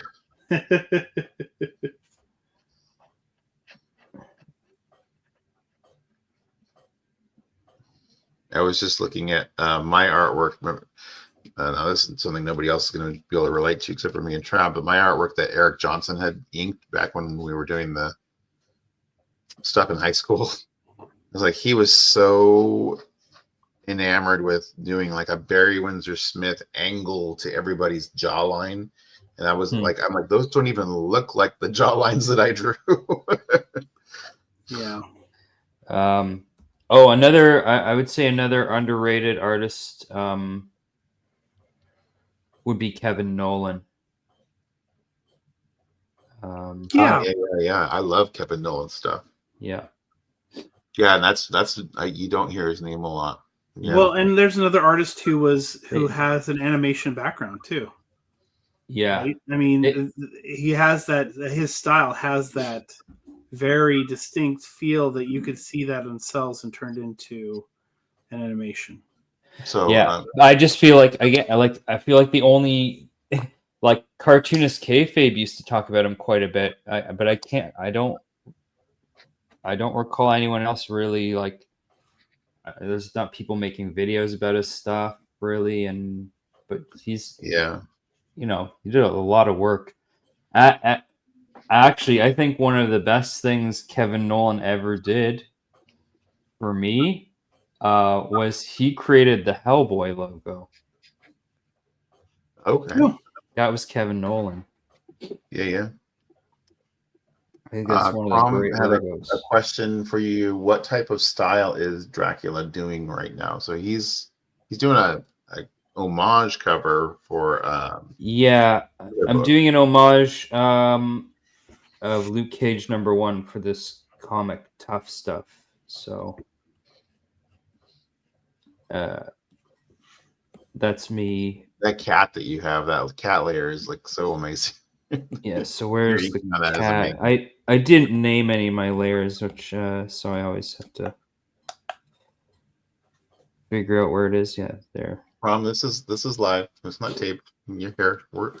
We're seeing your stuff. Sorry. Yeah, there's the crazy cat Tough Stuff. So. And then I've got like the rest of the stuff in the background. I've got a pack of cigarettes. I love you getting all the different characters from the different that they're in the red. On Yeah, the cover. basically just copying that, but doing my own versions of it.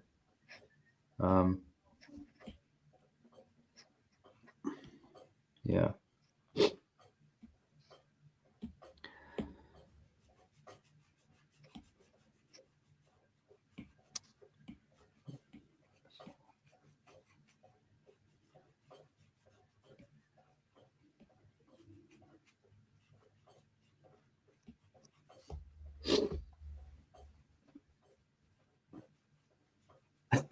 Imagine me with a more European accent. No, I was born and raised in Canada, so Canadian accent, I guess. So where did the I name don't hear it. Dracula come from, though? So that actually, how that started originally was, it started as a Twitter account, which technically still exists. I just never use it. Okay. Because years ago I was like at a party, I was talking with some friends, and we were talking about Dracula, I guess. I was just talking about what kinds of things Dracula would tweet if he had a Twitter account. And so the next day I started the actual Dracula Twitter account. That's hilarious. I love it. Yeah, and then did some tweets as Dracula. And then so when I started Instagram, I used that name as well. And that's pretty much just the origin of it, really. That's awesome. Yeah. That's a really cool story, actually. Yeah, and then when I started doing YouTube, I knew I could play with that a little bit, but I wouldn't. I didn't go like full on like a character. It's like, yeah, in some videos I'll wear a cape and maybe have fangs, but you can't really talk with those in anyway. Right. It's a little difficult. Yeah. That's hilarious.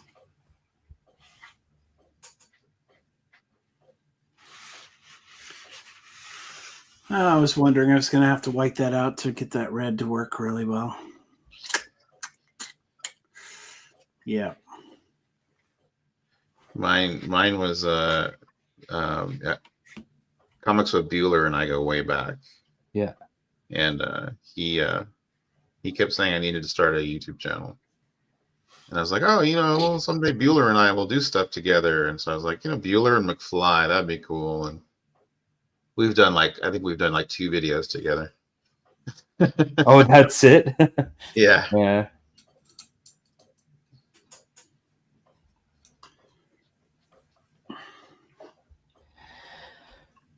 But I guess he's on his way to kind of being done with the whole comic book YouTube thing.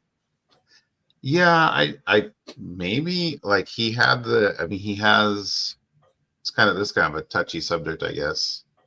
But like he went through some really difficult stuff Mm-hmm. with the passing of his brother and everything, and I can't speak to all of that, like where he's coming from, but like I can kind of feel like I would know.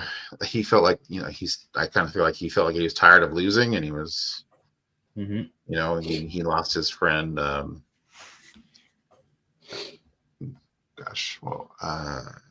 They just did the video about him during.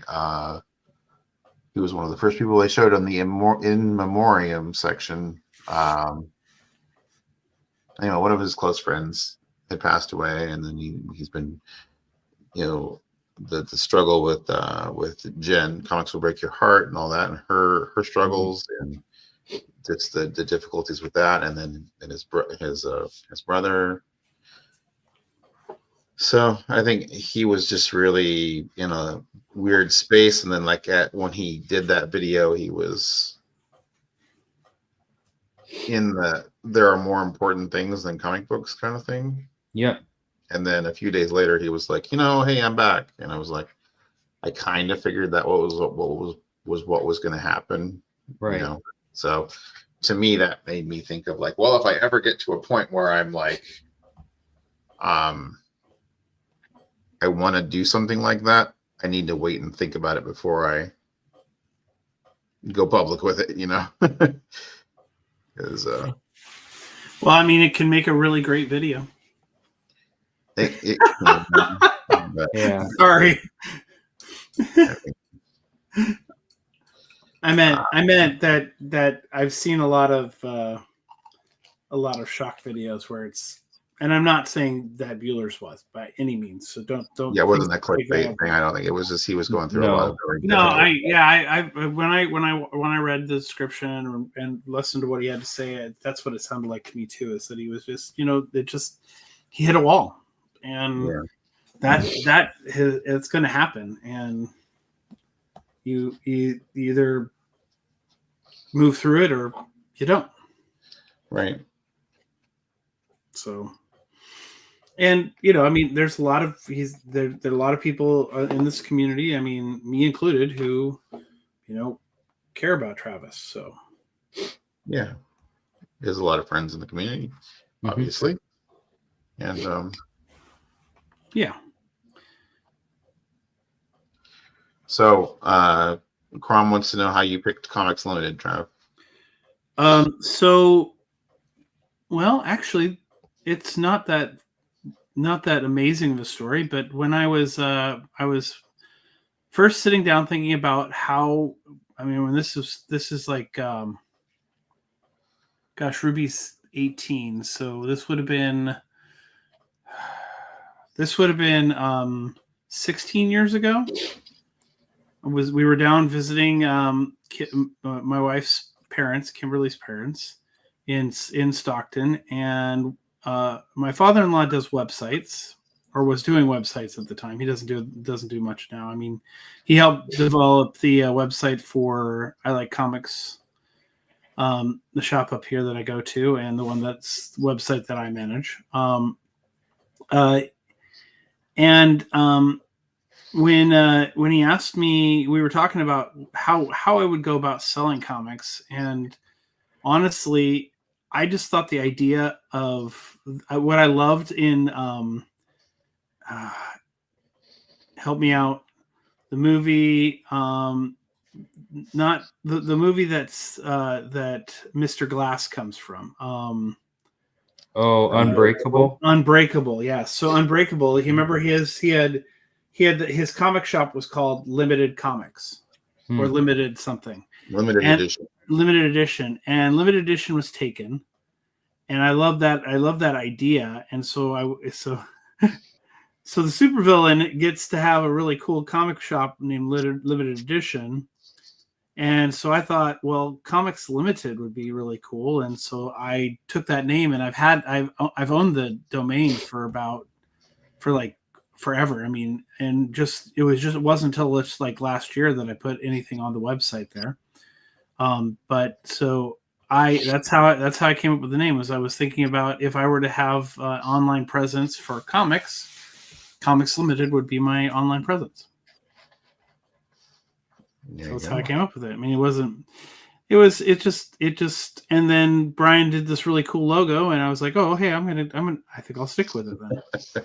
Well, I knew you liked Cap, and I wanted to do something similar to Cap, but not. I wanted you to be able to use it if you ever decided you wanted to print it on something, or so I wanted to make something kind of similar, but not the exact shield. Right.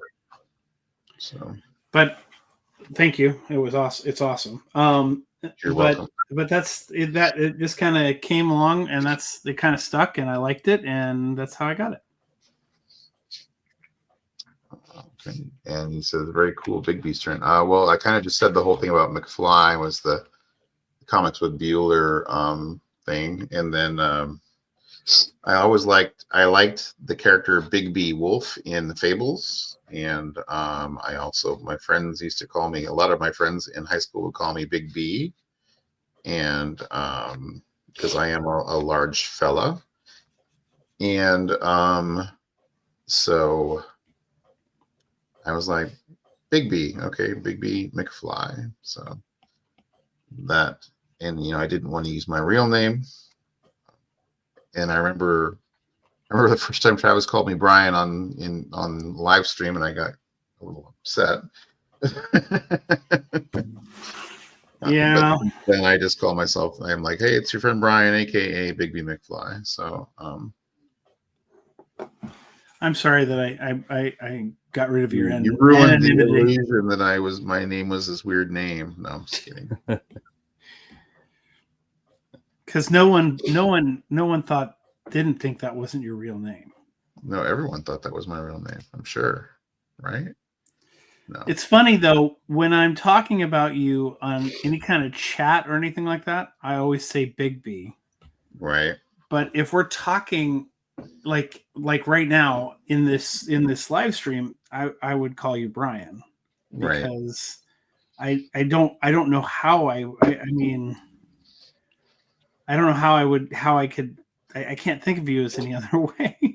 It's all good, brother. It's all I've good. known you for far too long. Oh, we've known each other since junior high school. Yeah.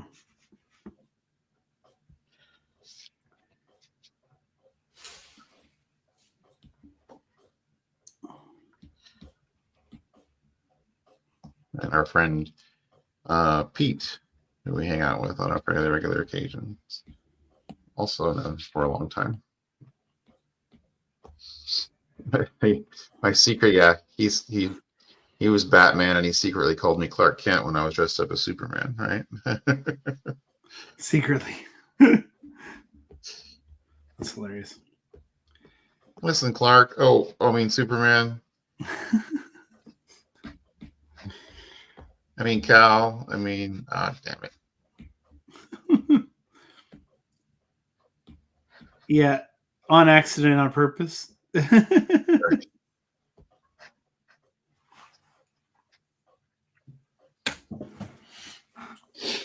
I'll be right back. Okay. No problem.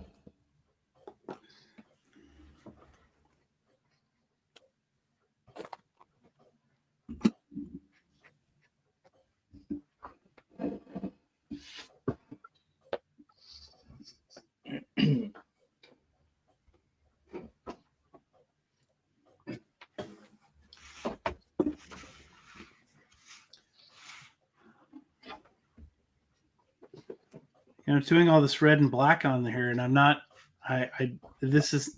I don't know why I'm being drawn to do it this way, but this is the way I'm doing this.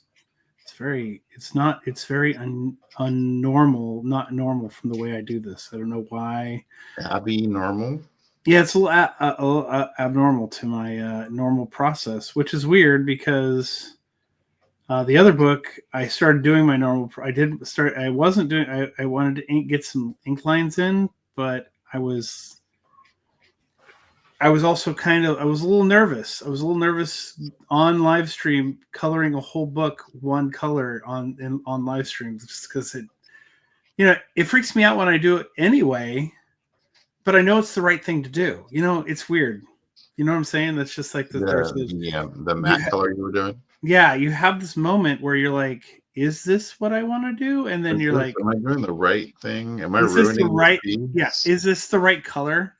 And the first time I did that, which was Mon Comics's book, his Man Thing I did. Right. And that was the first time I did it. And it was so right for that piece that it just made me think maybe I need to be more open to what other thoughts might be going in my brain about these pieces and just be bold. Yeah. And go for it, right? And a wash, right? Basically doing kind of a wash over the whole cover. Yeah, a wash over the whole cover and deciding what I want to do about it. Now, I'm going to do a wash on this cover as well. For whatever reason, the costume, because it has some unique parts to it, from what I've seen, like these little red lines on the side, and I really wanted to get them. I wanted to get them into the cover. I wanted to get them on there now.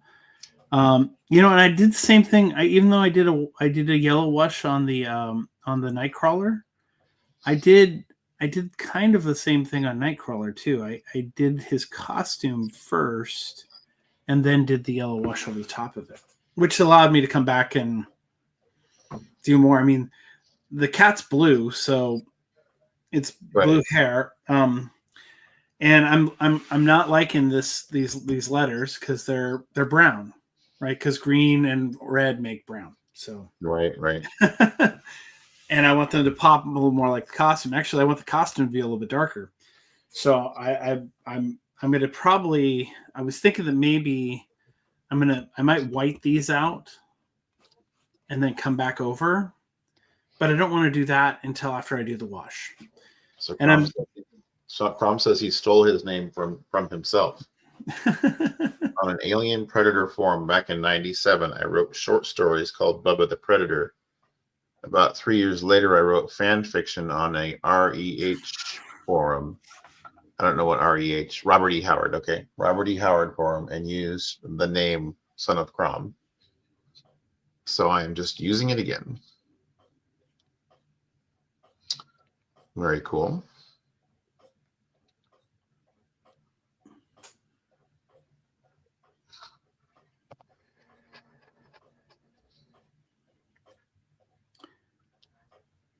I'm just going nuts with this background, and I'm just going to have fun with this, and I'm putting way too much detail into this piece for what was paid for it, but it's my art and it represents me, so I'm going to do it.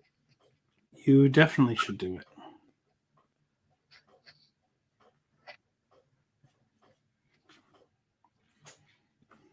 I just feel like that's what I want to do. So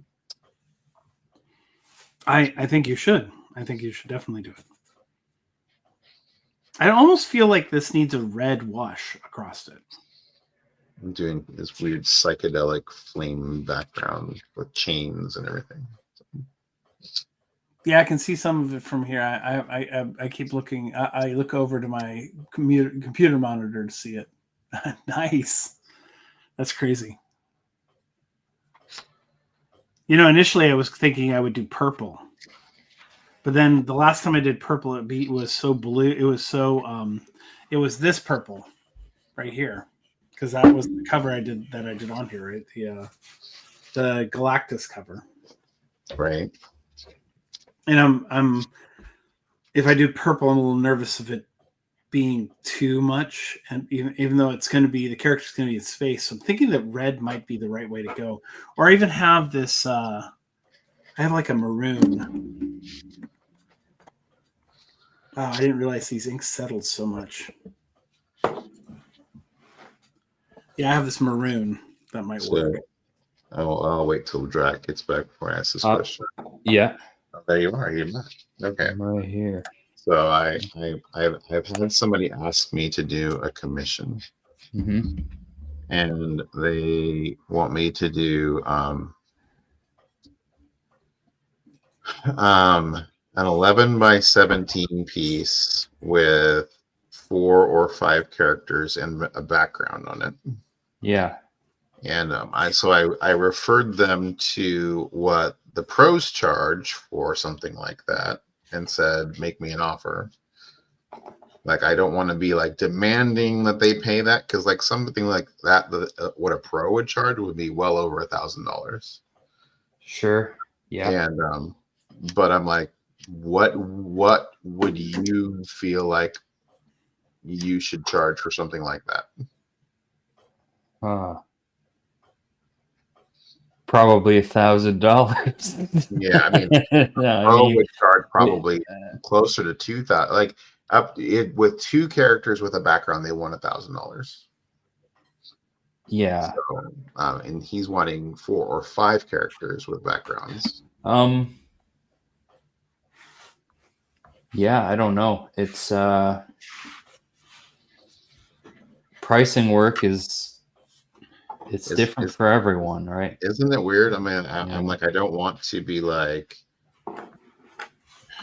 feeling like I'm pricing my stuff like I'm thinking I'm some sort of a god or something, but I also don't want to be like undervaluing my work. You know what I'm saying? So yeah. I do know what you're saying, Brian. I completely understand it. But when I'm asking you to do a piece for me, I mean, it's I'm just kidding. You asked me to do a piece for you, it's a different thing. But it's twice as much as anybody else has to pay. That's right. Twice as much as anybody else. You've got enough free art from me over the years. So this is true. I mean, you did draw all of my my original comic book characters. Just for the heck of it. It's a weird. I'm in a weird space, and then so I asked him. I put the ball in his part and said, "Here's just for reference. Here's what. Here's a website where people offer commissions, and they're not like big name pros. They're just like people who have done a book or two, And and like here's what they charge. I just wanted you to have that for reference. What would you feel comfortable paying? And radio silence. And then we'll talk about something else. And then he's all chatty. And so I'm like, okay, well, it's not like he didn't get the message. He's just waiting for me to, I think he said something like, well, whatever you feel comfortable with. And I'm just like, yeah, I'm not going to start drawing it until we agree on something, because I don't want to be like, oh, okay, well, $1,000. No, it's not how that. I'm not paying that. Okay, well, I finished it. So. Yeah, I mean, I'd say over the past couple of years, any like fully finished pieces I've done have either just been just for myself. A lot of those have just ended up going to charity auctions, actually. Right. I'd say most of them have. Which I don't mind doing at all. Yeah, I don't mind that either. And like that's a different pay scale unto itself. You don't expect people to pay top dollar for something like that, and you're not expecting, whatever you're generating, you're happy that the charity's getting that. So yeah. In fact, I want them to pay more for the stuff that I give to charity. Yeah, that would be good. I mean, oh yeah. Well, so speaking of which, it's probably what I'm gonna sketch right now. So Scott Hoarder's Hide messaged me because he bought my commission on the show tonight. And he wants Jonah Hex. Oh, So I'm gonna do a Jonah Hex piece. That's cool. I love Jonah Yeah, Hex. I've never drawn him before. So Great character. yeah. One of the few westerns that we still see regularly done, Yeah, exactly. I mean, there hasn't been a lot of really Western characters in a long time. I mean, I was just talking about the John Cassidy one. Do you guys remember the book that he did with Image, where it was the aliens and cow? It wasn't called Cowboys and Aliens. It wasn't that storyline, but Oh, it was the good one night, where Carl. I didn't see you were leaving. huh? Oh, Crom left. Y'all are killing it. All of you on the H4H stream. Oh, thank you very much, Coach. Appreciate that. Sorry. I missed that Crom was leaving. I was drawing and focusing on art and didn't see that he was leaving. Oh.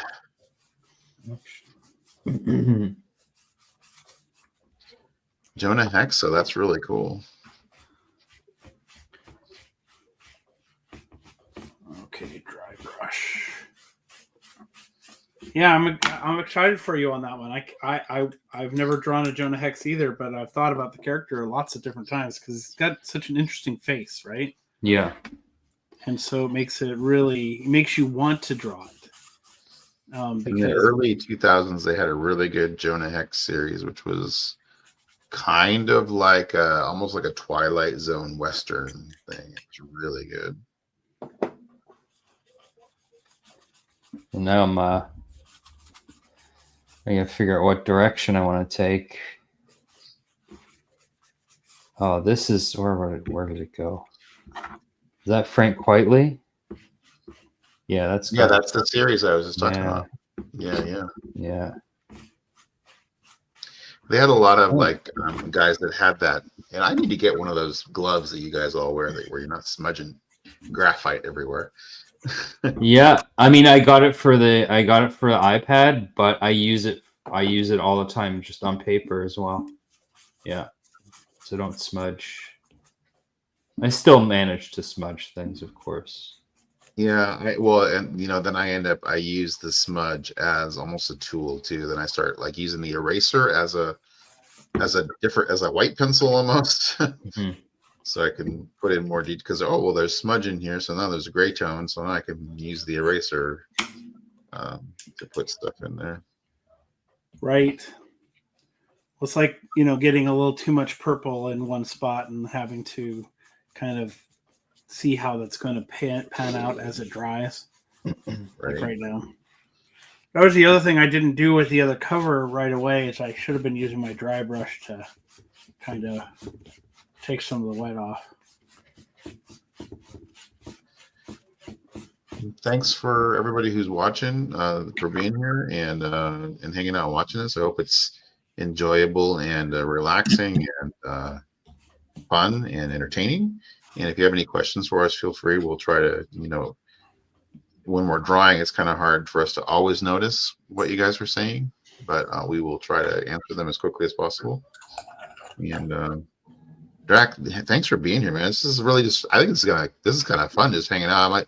This might inspire me to do more of this kind of stuff if I could hang out with folks, just throw up a hangout and people just show up when we draw together, That's yeah, for sure. Yeah. It's fun.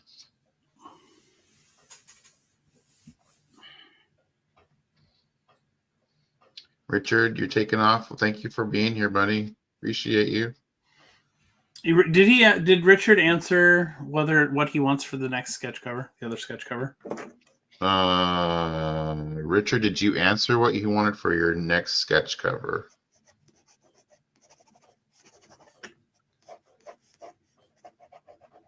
From Trav. I mean, you can always message me. I mean, he doesn't have to answer right now. No, let's be answered right now. Right now. Right meow. Right, meow.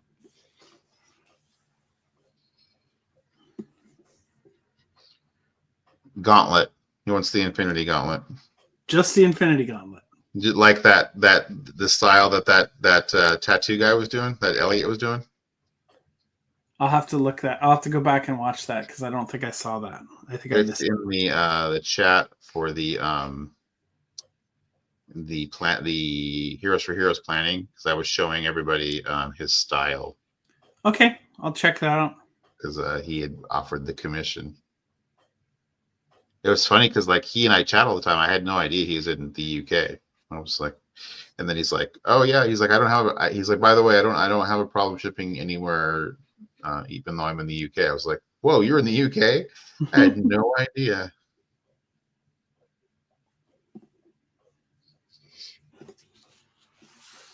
All right, that's drying actually pretty fast. I'm gonna go grab a couple paper towels. I'll be right back. You got it.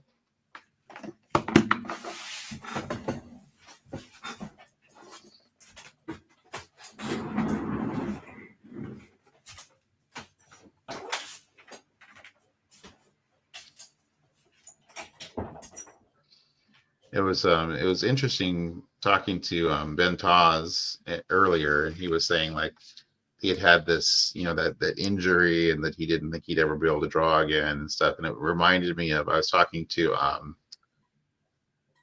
Jim Starlin a while ago, Mhm. and there was a time where he had injured his hand and he thought he would never draw again, and the doctors told him he would never draw again. Oh, really? Yeah, and he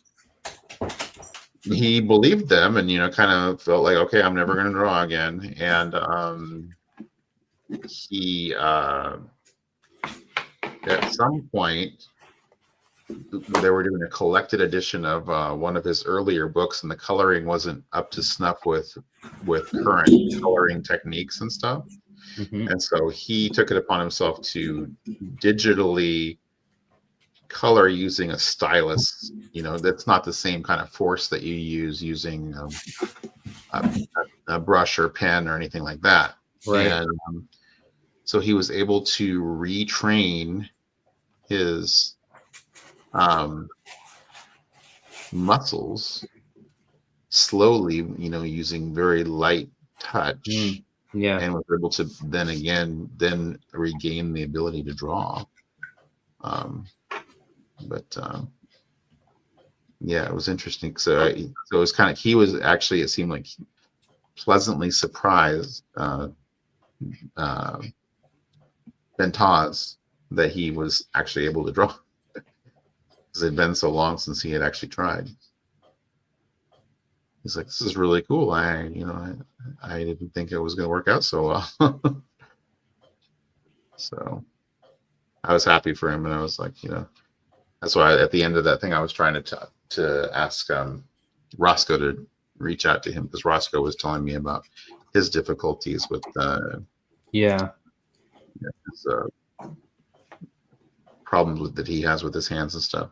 Yeah. If you guys are listening and watching, you don't realize, you don't understand how inspiring it is to watch the stuff that Roscoe does with the limitations that he has with the issues that he has with his hands. It's very, like, he's got to love what he's doing to. Yeah, absolutely. He's Yeah. going.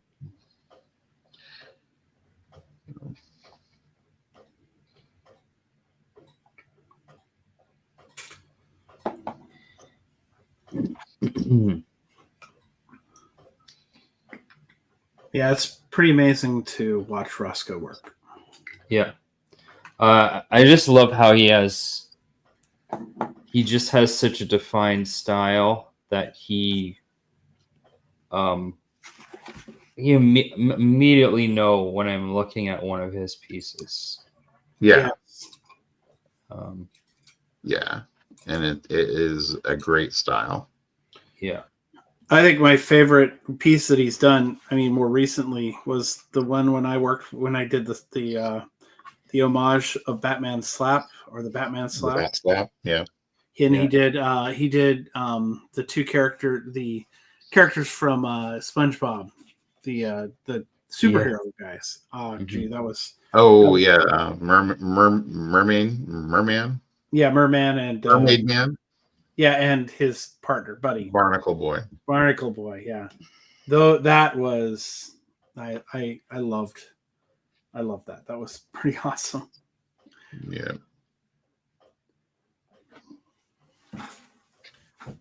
I was so I so loved that. That was those were two beautiful. That was just really beautiful pieces. I realized that my camera is in a place where you guys can't see what I'm doing. Maybe that's a good thing. I don't know.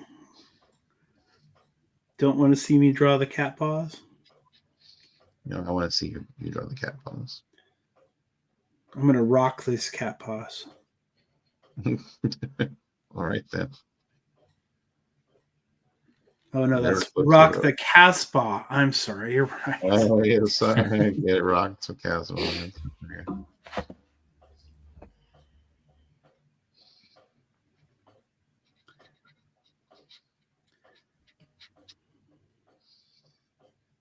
Yeah, I would have to say my digital art foray has not been as productive for me. I was working on a piece. I was challenged to do a piece, and I still haven't finished it. Was that your crypto piece that you were The working crypto on? piece that I'm still working on. Yeah, I haven't Mhm. I haven't worked on it in 6 months. I'm pretty sure. And the thing I liked about it was you were able to do the replay Yeah, as you were doing the art. That was kind of neat. But yeah, it was a lot of fun. I mean, it made it way more. It was really cool to be able to do it and then speed it up and make it so it fit. Like it kind of told a story in and of itself, right? And right, that was a lot of fun. And so, but it was where this doesn't take this long. I'm constantly having to remember how the tool works, and I watch my kids use the tool, and both Ruby and Lucy are so fast and so efficient. efficient with it, and I have to go back because it's like I'll forget. Oh yeah, I'm working on this layer, and I mean that I should know that stuff. I did go through a Photoshop class. I did learn how to do layering. I did all that stuff, but this is doing it that way is so different than than doing it like I'm doing right now. So, Drac, I have a question for you. How do you, once you've done that on that tool, Yeah. transpose that onto a cover? Okay, so usually what I'll do is I'll just print this out, like scale it to the size I need, then print it out, and then I have like a light box that I can use to trace onto the paper. Okay. Okay. Sometimes that's not an option because, like, say if I'm doing a if it's just a piece of paper, that's easy. But say like a blank sketch cover, right? Sometimes the inside has like an ad on it. Okay. Yes, like sometimes, sometimes the blank covers will have something printed on the inside, and so you can't like trace that with a light box because you're just getting the printing coming through. So in that case, I'll take just a stick of graphite and rub the back of the paper, and then trace over it like with a pen, just to transfer the graphite. So you put like a graphite layer on the back of the page. Yeah, like that to transfer.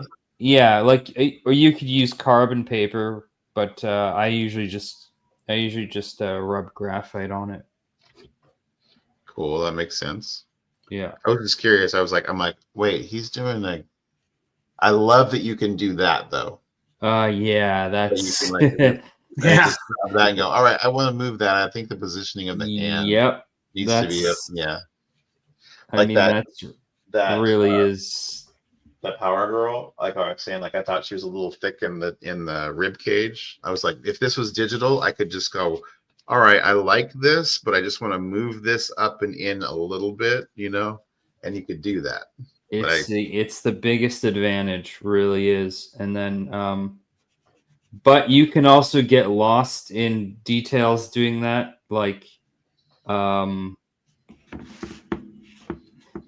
it's the kind of thing where like let's say I didn't like this eye. The problem with working digitally can be I will redraw the same thing over and over and over again, and like it just never looks right. And it was like my initial drawing was probably the best one. You know what I mean? first pass, yeah, Yeah, yeah. So I get you. I'm trying to generally trying to work a bit loosely and just kind of going with my initial sort of ideas, not tweaking it too much. I get you. Sometimes you have to, but Yeah, no, I Yeah. was just curious. I was like, man, how does he? But then, right when I saw you moving that hand, I was like, oh, that is one of the biggest advantages right there. oh yeah, that and just the undo, Yeah. That's Like- what appeals to me about digital inking and digital coloring is undo, because I'm always afraid Yeah. about screwing my stuff up. And Trav, I got to give you props where you're painting your covers and stuff. I'm like, oh my god, I would have blown that a million times over, So Nah, I doubt it. I know I know you better than that. And I know that's not true. Okay, I have a fear that I would have blown it a million times Yes, over. How's that? you have a fear of it, definitely, but you wouldn't blow it. That's the thing. I sat here and watched you doing this really cool, barely coloring, but just having this really cool idea of how you wanted to color that piece for the Cthulhu that you did. And Oh, I thought that turned out. I thought what you were doing was really good. Was really interesting. It was an interesting way to think really, I about felt it. like I didn't commit enough to that one. I wasn't happy with it. I felt like I didn't give it. I mean, it did come out more like the ocean feel because it was kind of washed out. Yeah. But I felt like I didn't. I felt like I was too hesitant. Well, I might agree with you on the hesitation you had, but the reality of what you were doing, it did have the feel that you were going. It felt like it was going the direction, the feel you were going for. Yeah, I wanted it to feel like the Like the ocean was around it, and yeah. I really I thought you did a good job of Thank grabbing you. that. But now And that that we've all, was all colored pencil, wasn't it? it was all colored pencil, which I'm not very proficient at that either. So I'm not either. I I, only use colored pencil now just as kind of the touch up add on to what I'm doing here. Like I might use some colored pencil to add, like, so with the cat here, I'll probably use colored pencil to add more to the hair when I get to that point. And like right now I'm not being as detail oriented. I'm trying to leave some detail in here for future. Like I left a little bit of the claws on this side, right? But that's just because I can see where they are. On this side, I can't even see where they are. So right. so I'm gonna have to probably add them in later on, which is okay. But I wanted to get the base color down so that I could have something to mess with. And I'm really liking this blue that I made. It's really cool. Got to see if I have a way to save it. So.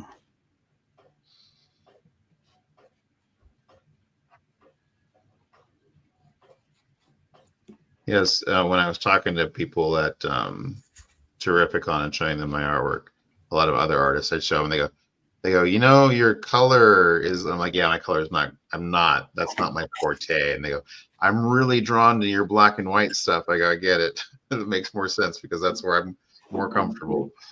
So.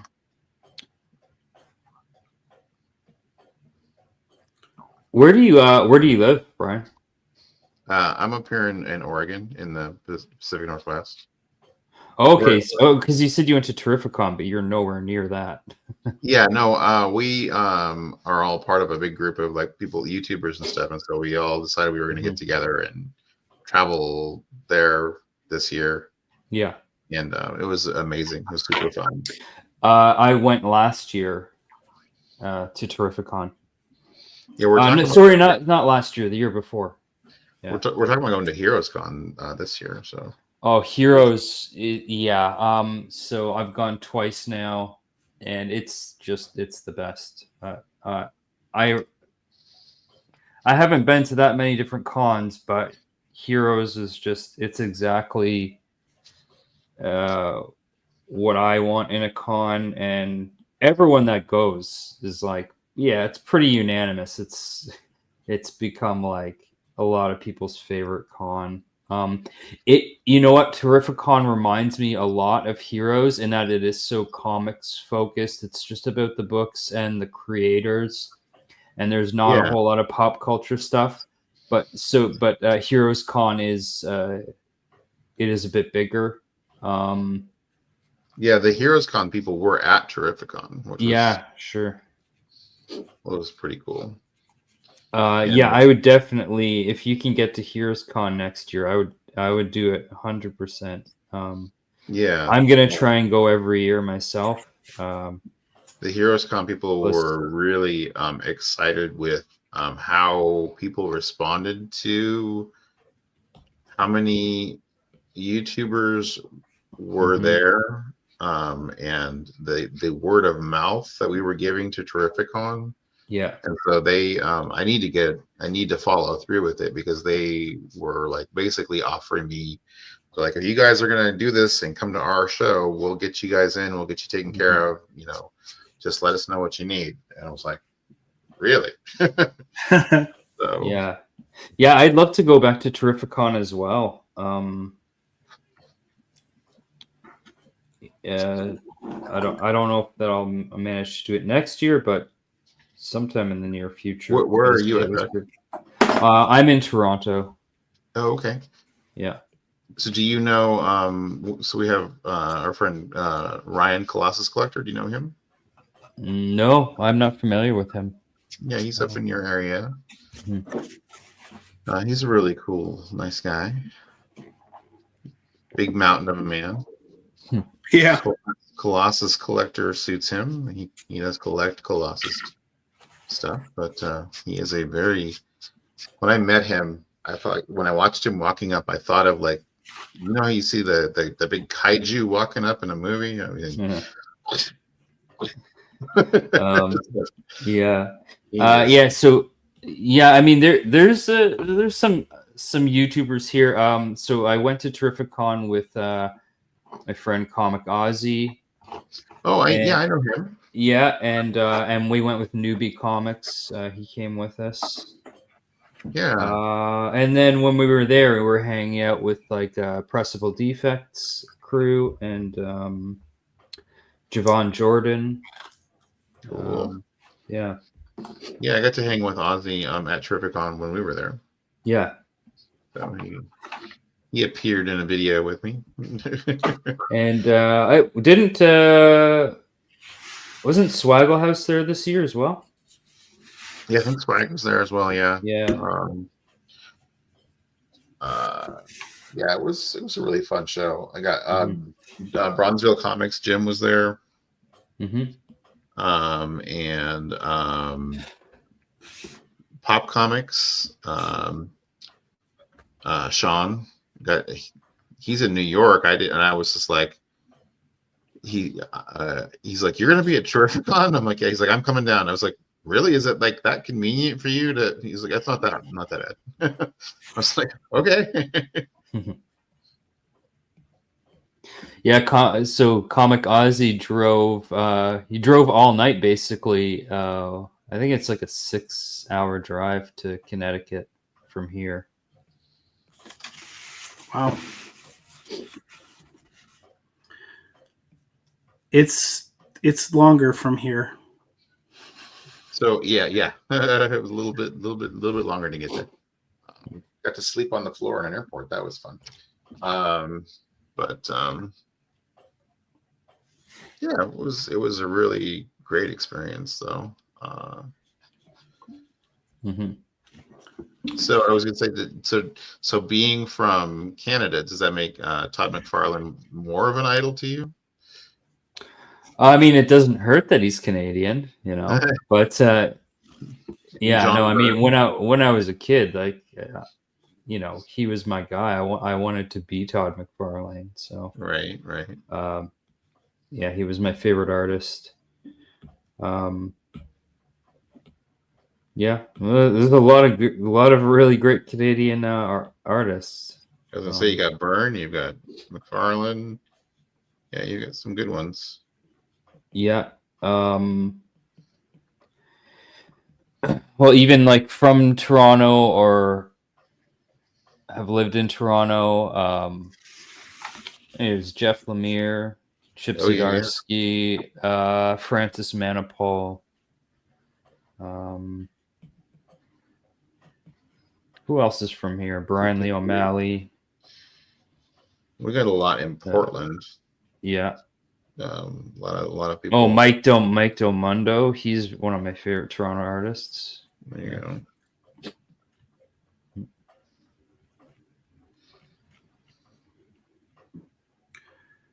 Yeah, I think Chip Zdarsky's been doing a really great job on Batman.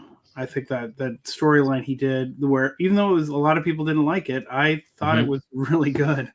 I really enjoyed it. I thought he was capturing a lot of the stuff, like a lot of the plot holes that were left over from Snyder's run, where that King didn't even go into, or neither did Tinian. And I thought that he went after some of the psycho stuff that was or psychological stuff that was left over from Snyder's run that just never really got dug into, and I felt that was a really smart move, and I thought it captured a part of the character that people really hadn't ever thought about, and I thought it left a really good. I just felt like he really did a good job. I don't know why I'm not able to use my words, maybe because I'm thinking about making sure I don't go over my black line here.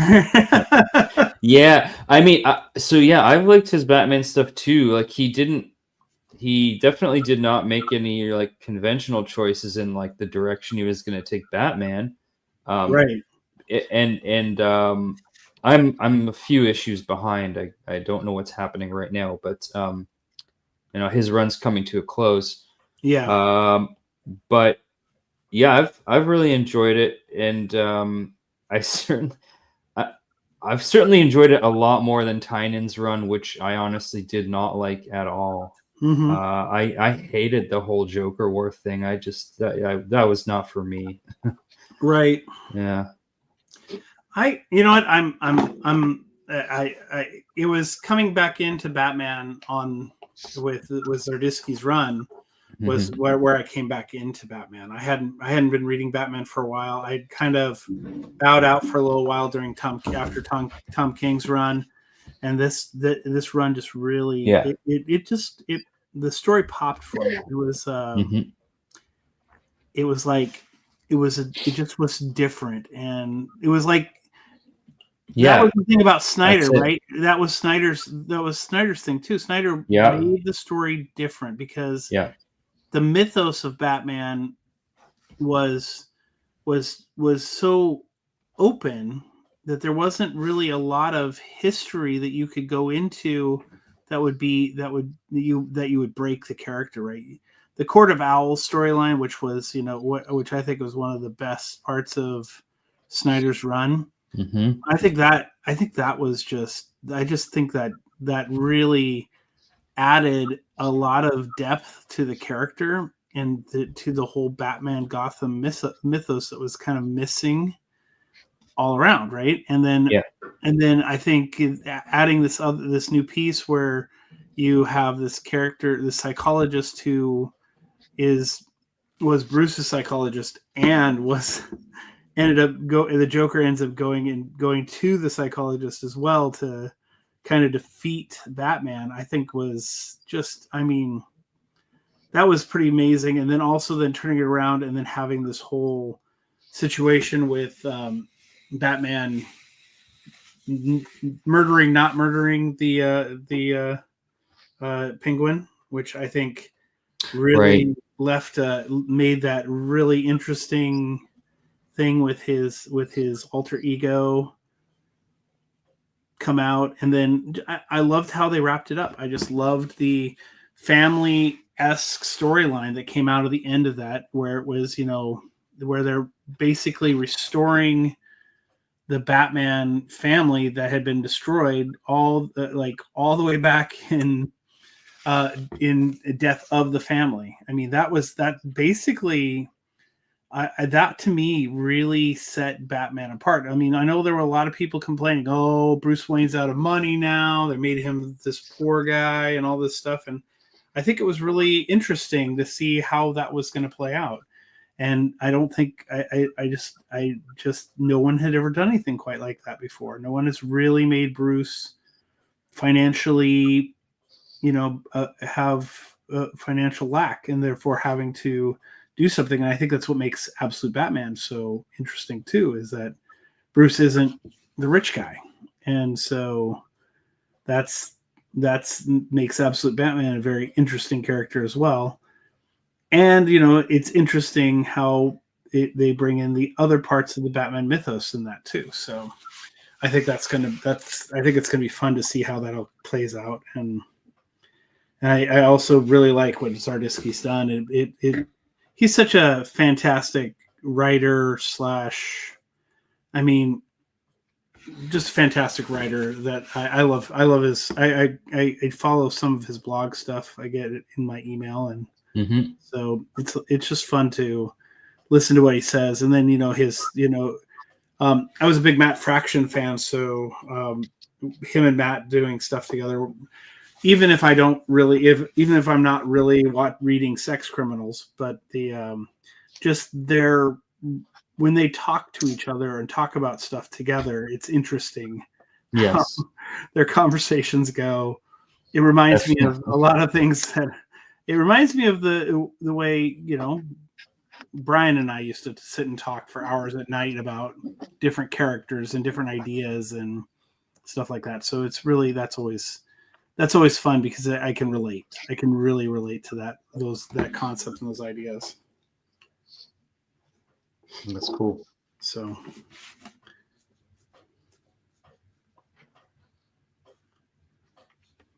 and if I was rambling, it didn't make a lot of sense. It's because I'm sitting here thinking of how do I make sure I ink in this letter E so to the point that it doesn't that I don't. Makes sense, man. Okay, good.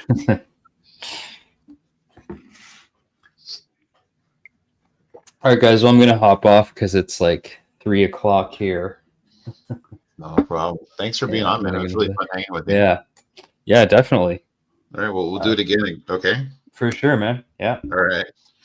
Have a good night. Yeah. You guys have a good night. Really great talking with you, man. Yeah, you too, man. All right. Yeah. See you guys later. Absolutely. Later, buddy. Bye.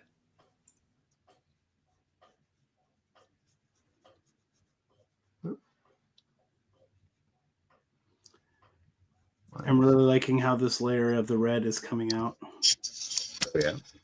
It's having this blood-looking effect to it. That's awesome. Right now, it still has kind of a brown to it, but you can't because you can't. The colors are. No, it does. It's having that red. I like it.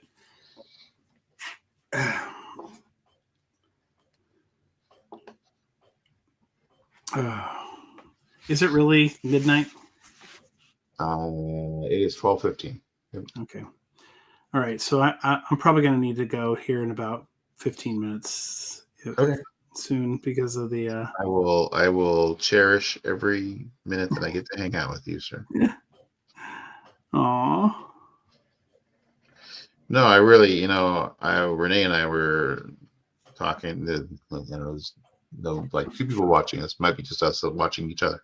But Renee and I were talking, and she's like, what happened to you and Travis? You guys used to hang out all the time, and then like, she's like, you guys haven't like, and I'm like, well, there was other stuff going on, and I just think like, God, there was other priorities that Travis had to take care of, and I'm like, I mean, we did go up for the trade with Son of Prom and stuff, and Right.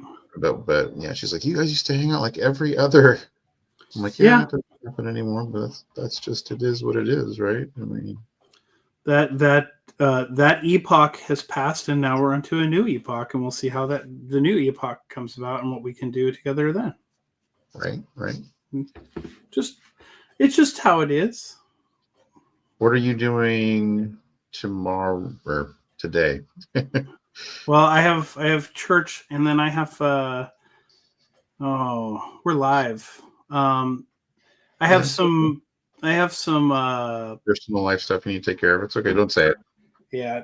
No, it's related to job and Okay. Yeah, that's so, fine. but We'll talk about it later. good things, not bad things. Yeah, we'll talk about it later. Just But not things that I want to say on a live stream that someone might come back to haunt you. Yeah, no, I get you. I was gonna say, yeah, the other thing, like you've had D&D has been important. Yeah. Which is a thing you're doing with your family, so that makes sense. So yeah, I'm doing it I've been doing 2 sessions now. I've been doing a girls session and a boys session because I have so many people wanting to do it. So I'm doing huh? I was gonna say there's that something with that came up I wanted to talk to you about. Oh, okay. But did I tell you about the whole thing about the guy up here, the comic shop in town? Yeah, you mentioned him. You told me that you were doing a trade with him.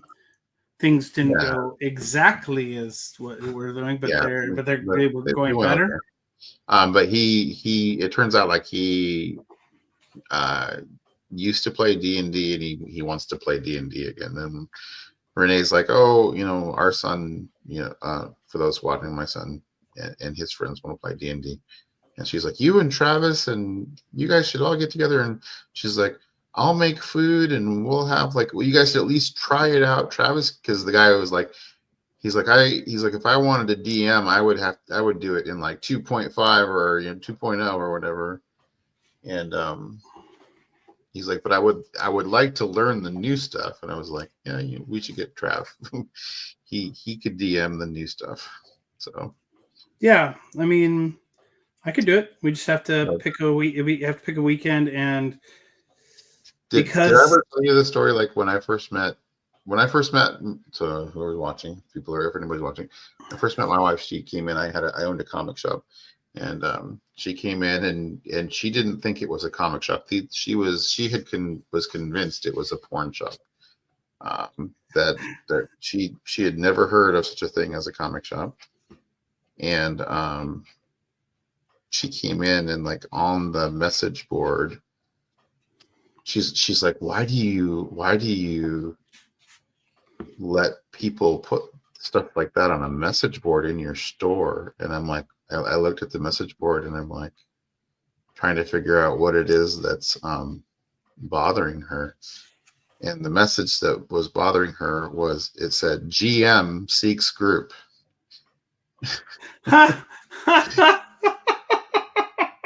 So for those watching, that would be Game Master seeks group, but she thought it was she was like, why are you having that in your comic shop, which like kids and stuff are in there? She thought it was a thing that said that it was gay male seeks group.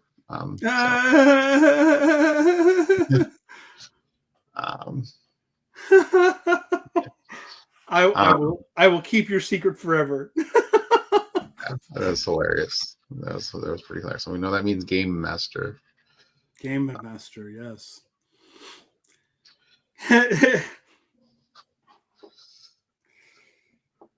Oh, that's hilarious. I have never heard that story before. I'm so now happy that I've heard it today. on the internet where it will live forever. But I just realized I hadn't painted the tail. I lost the tail. oh no.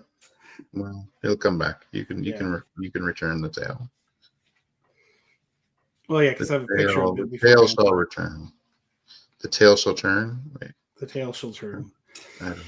All right. But- Before I grab different paint and ink and go back, I think I should just stop.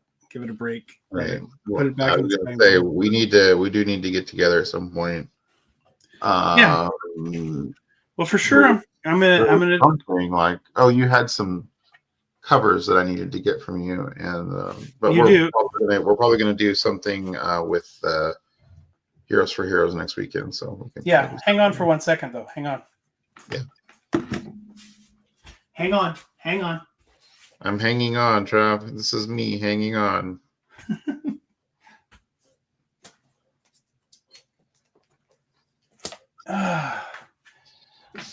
I don't remember where I found this. I don't remember how much I paid for it, but this is that Cry for Dawn I found. Oh, the one you Were got you? for me. Yeah. It's That's beautiful looking. What issue number is it? it says it's volume 6. Okay. I saw it. I can't remember where I saw it at, and I did not pay a lot for it, but I did. It looks like it's in immaculate shape. It's a great cool. cover, I like great Lindner. concept. I know you love Linsner, so I was like, I picked it up for you because I saw it, and I wasn't sure if you still had it, or not. And I do not have that. Mhm. So definitely bring that with you. Yeah. And I And have you- that whole big section of cubby that is things that Travis wants. So. And then when Richard comes up, I have like a long box and a half that belongs to Richard. So well, he's going to be there next weekend, so maybe I should try to have these close to being done. yeah, then you wouldn't have to ship them. Well, no, I will still have to ship them because we're going to ship them to CGC. He wants to CGC. Oh, right. Well, at least he could see them then in person, though. Yeah, exactly. And I got to get all the details on that because I have other people to know that want that too. So yeah, well, I'm liking the Red Lantern. It looks right. It looks good. The D looks good. I'm gonna probably go in around So with how are you going black. to get rid of the N? You're going to put in you're just going to darken that up there? So the ring, which is right here, it's kind of doing this whole power thing around that to make it Red Lantern. So it's like the Green Lantern is there, but I'm so thinking about doing this with the G N is like trying to crackle it and make it look like Bronze it says, hey, again, there should be a box full of stuff bronze wants. You know that there are many boxes of things bronze wants, I'm sure. I'm sure if Bronze came to my house and started going through the boxes, they would be boxes of Bronze stuff too. All right. I have started setting things aside where it's like cubbies of things that so and so wants, and there's some stuff that so and so wants. So, got some base colors on that though. That's good. That's one step awesome, closer to being done. And then I did find I do have a Ghost Spider Gwen. That's what was it Brandon? Not Brandon.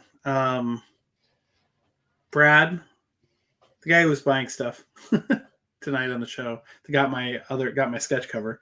He wants a Gwen Stacy Spider Gwen Ghost Spider.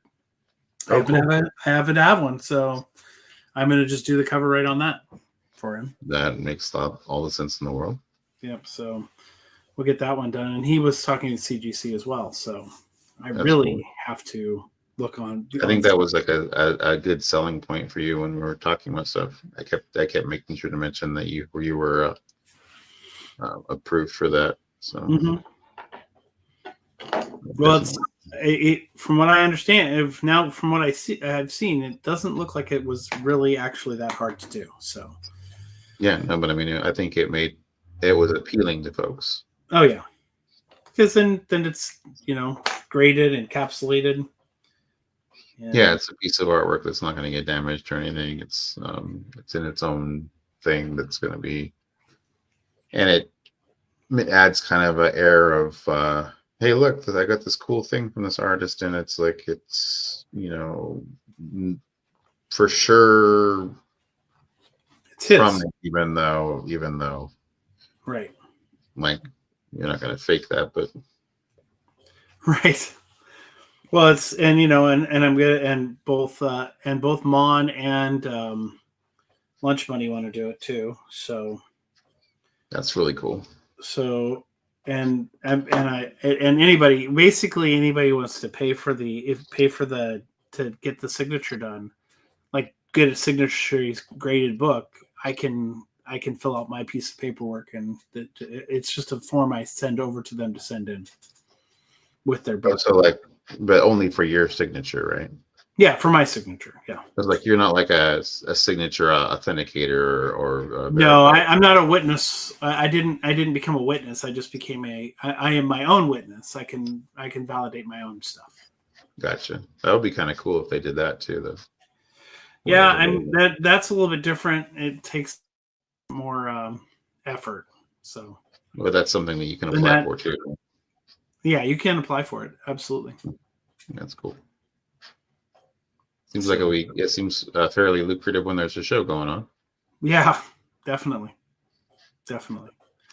I mean, because I know that when Comic Tom just recently got approved for doing stuff like that. Oh yeah. Not for like. Because he has artists come up all the time, like John Boy Myers comes to his place and they're friends. So he does signings with him or other different artists, of course he has artists that work for him like Johnny Jardins and a few others. So being able to have that stuff signed and then and sent in makes it a lot easier when you do it right then and there the first time around. Rather than having to pay somebody else to come down and be there. Right. That makes a lot of sense. Right. Absolutely. All right, brother. I think I'm gonna cut out because I gotta run sound in the morning. So you run from the sound. I'm gonna run from the sound. Run from the sound. I had that going run through my for your life. had that going through my head too. All right. Well, thanks for being here. And thanks for inviting me. Bronze says fair enough. That's like, I guess he said if you were looking through boxes, we would set up things for him. The weird thing, do you guys have down there in Vancouver, are you having we have this beetle infestation everywhere. Do you have that down there? You mean like the elder beetles? The little red beetles? Is that what those called? Elder beetles? We have brown ones that are the big. They're dumb. They fall and they die. Oh yeah, we call those are the stink bugs, aren't they? They have they make the little cloud whenever you scare them. We had a guy. Oh no, not these aren't those. No, these are elder beetles. They're attracted to maple trees primarily, and since we have a lot of maple trees around our house, we get. Oh yeah, no, we have these little red beetles. They're all over everything, they're around the windows and the doors, and so I've had them all over the place. I keep finding them every once in a while. While we were doing the live stream for the art thing, one of them was crawling across me, and I'm like, flick. But it seems like every time Bronze and I are doing a show, I'm trying to I'm not wanting to hurt them, but I'm putting them I'm gonna go down there in the garbage can. I'll take you and throw you outside and after the show. But invariably they're climbing back on and I'm one of them's gonna climb over the camera during a live stream or something. It's gonna be a horror movie or something, Right. But,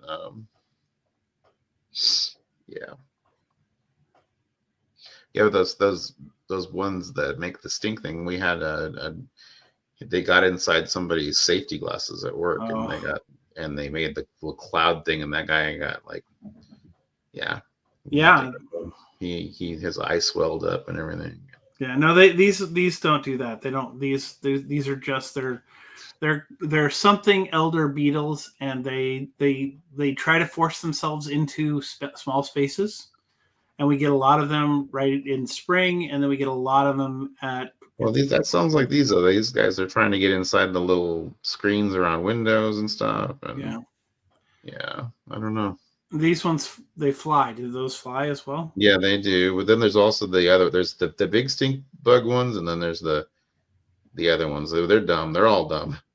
They all do stupid things. And they fly into things, and they hit something, and then they fall on their back, and the elder beetles can't flip over like a regular beetle, so they just die. Yeah, it's hard for them to do that. Yeah. Mm-hmm. So, all right. Well, I'm gonna go get some sleep. Beetle lore from the Northwest. Yeah. Woo. All right. Well, brother, you have a great night. Love you too. I'll see you later. Well, if I don't see you before then, we'll see you this weekend or next weekend for. Is it on Saturday or Sunday? It's on Saturday. Okay. Yeah, what Saturday. time do we? What time Saturday are we night. I think the show starts at 3, so we'll probably want to get together before that. So. Okay. I get up. I probably will be up around noon, so we'll work it out from there. Okay. Sure. All right, man. I'll talk to you later. Yeah, talk to you later. Have a good night. You too. Bye-bye. And then there was one. And then Ron's in the chat.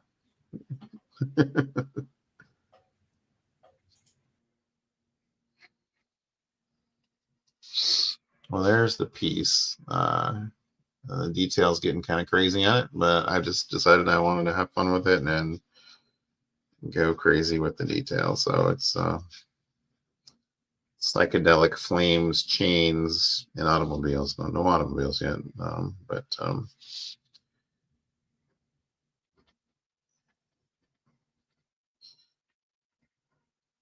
just decided I wanted to have fun with it. That was super fun. If you guys have been watching, hanging out with Drac and Trav, and just really enjoying hanging out with people in the art community lately. So that's pretty cool. And I gotta say, there's so many cool people in this comic community that we are part of that are so nice. I mean, there are people that are the drama magnets, but there are people that are just the opposite, that are just chill and cool and nice and fun to hang out with. And just really thankful for those people.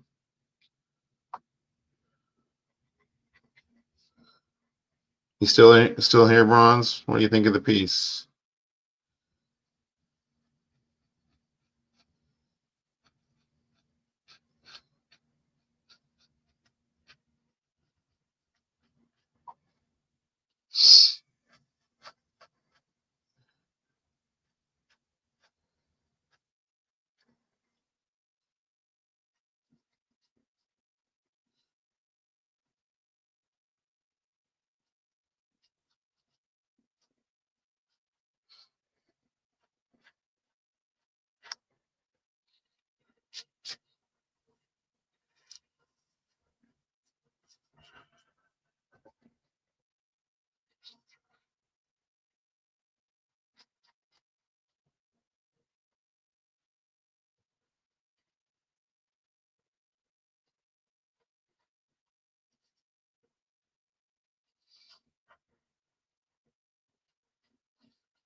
Well, it says there's 2 people watching, so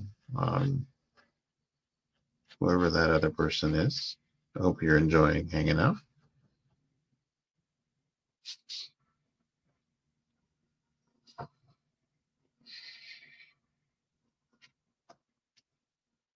Let's see.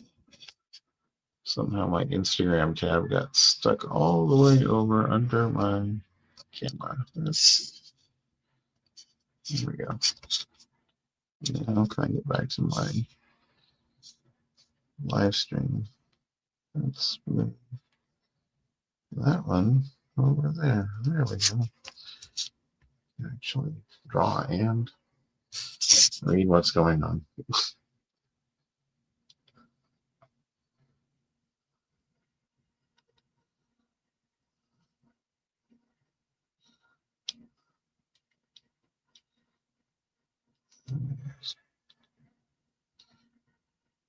My friends sending me pictures of their favorite comic artists. Nothing of super import. I mean, I guess that is pretty important. Yes.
hate that when that catches the edge of the paper and all my pens go on the ground.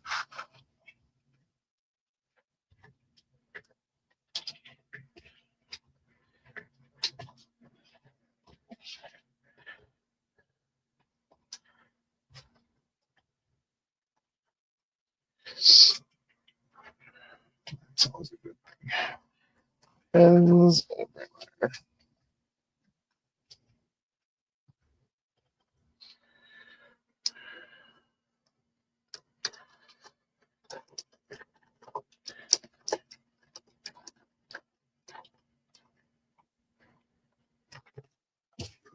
There we go. It's very annoying when the pencil catches the edge of the paper going the other way, so you got to go with it towards the edge of the paper.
What the freak was that? Something.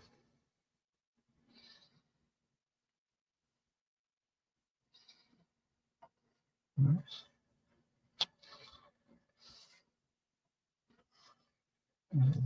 Accidentally closing windows.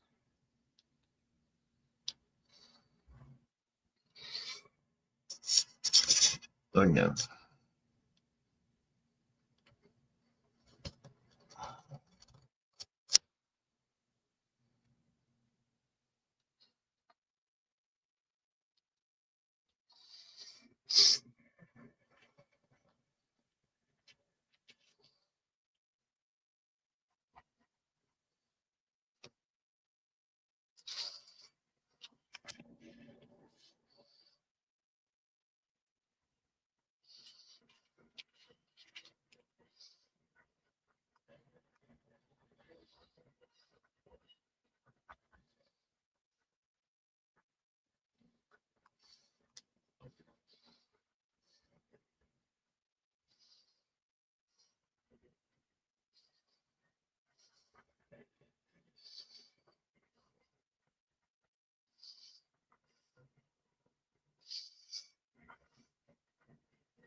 If you're watching this on the replay, I'm sorry if it's boring.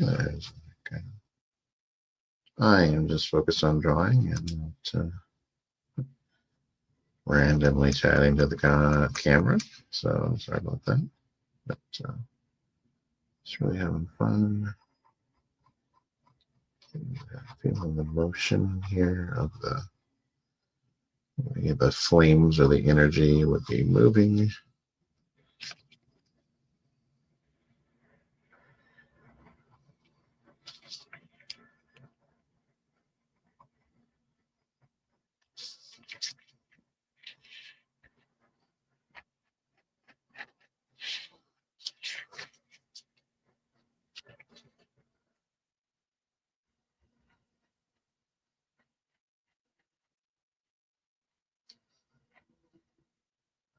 Hey Tina, how you doing?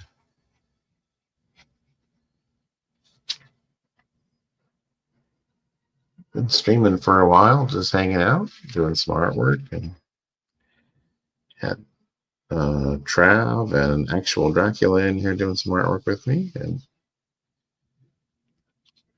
we did the big Heroes for Heroes auction tonight. That went really well. We were all jazzed to continue doing some more artwork, so we all hung out together, and I'm the last man standing. So, just having fun, putting a lot of detail into. Oh, thank you. That's demon devil dude with chains and flames and what have you going on all around him. So it's coming out pretty cool. Definitely enjoying that. So here's the piece that I did earlier tonight. I'll show you that. This is the one that I did earlier tonight. So, Power Girl.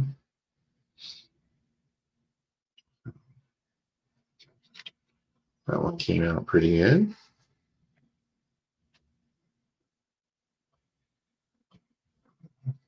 How have you been?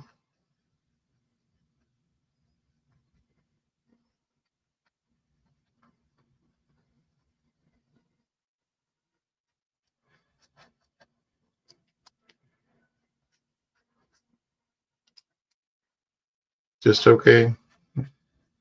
Hope everything's going all right for you.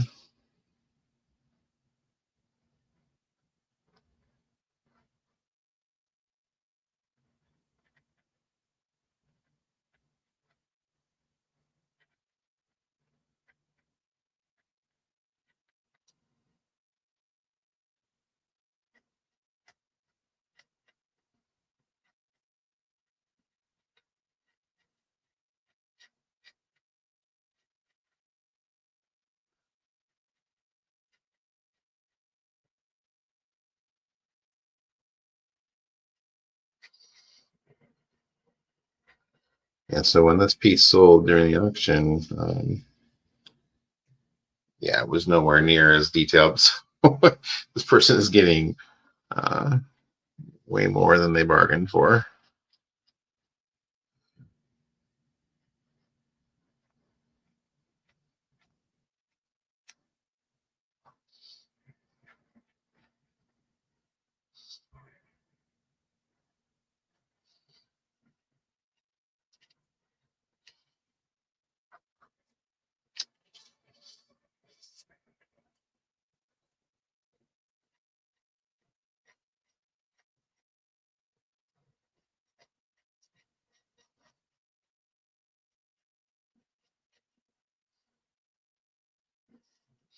Yeah, I hope they enjoy it. I actually know or have met the person, and so I think he's gonna enjoy it. So.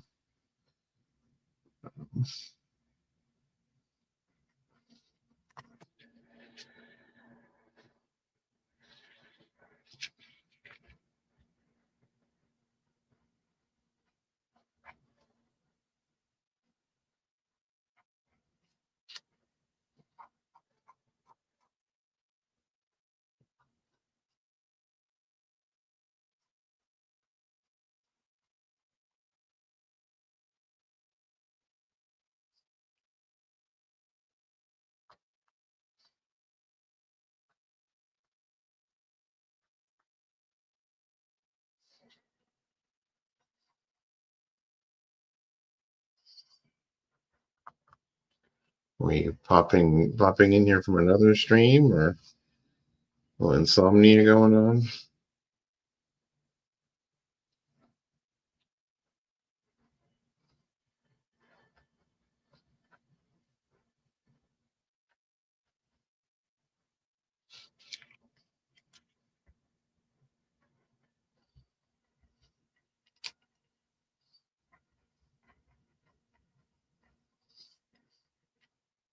Insomnia. That's not all that uncommon. And for some reason lately, I've only been running on like 3 and 4 hours of sleep a night a lot of times. So I don't know what's up with that. But then the gas tank will totally run dry, and I'll be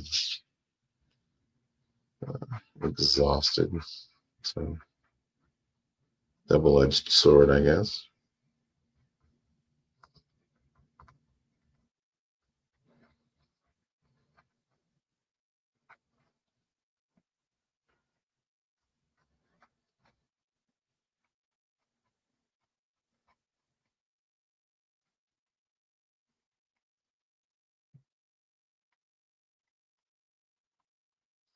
You haven't been like on streams a lot when you've been on. Well, I actually haven't been live streaming a lot, I guess. But when I haven't caught you on the interwebs.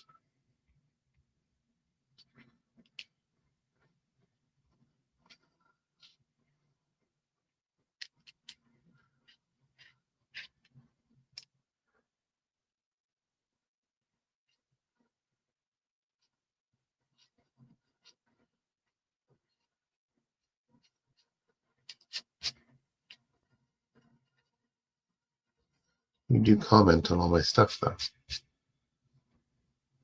I get you. Darn work. Why do we have to do that anyway? So inconvenient.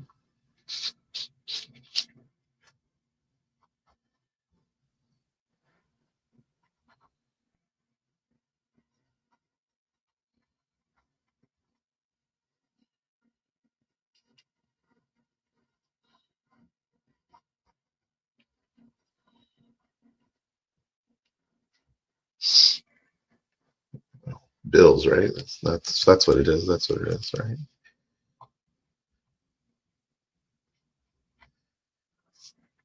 Just so people don't think I'm crazy. That's my friend Tina. She says hello. Commenting on the artwork. Sometimes I notice that I say stuff and no, but then I don't put the comments on the screen, so it looks like I'm just talking to myself.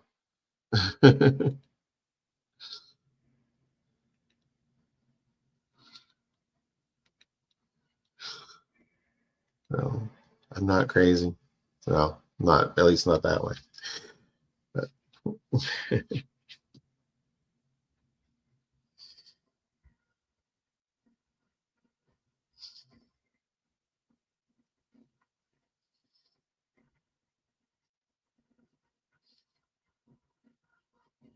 they changed your schedule. That kind of sucks.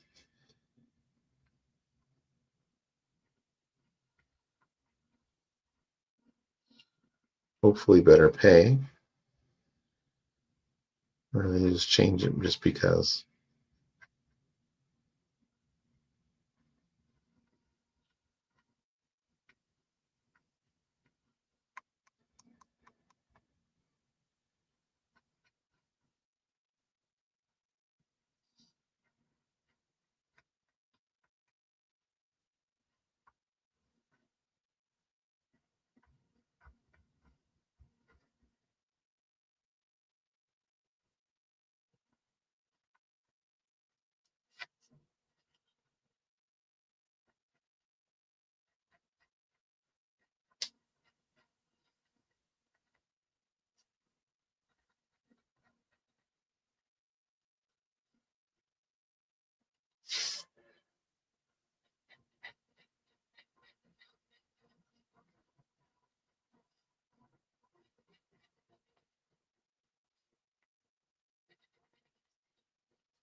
You have a great weekend too, Tina. Thank you for stopping by. I'm sorry if I'm boring. I'm drawing. Not the greatest conversationalist at this time of night. I'm just kind of trying to fill in some design work. I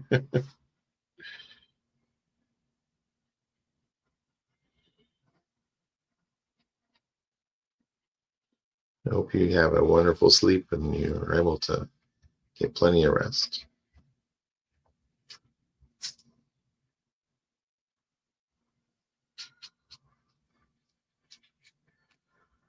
I get that from a lot of people. They're like, oh, it's relaxing. There was somebody else in here, but I think they're still in here that they haven't said a word, but they're just watching me draw. So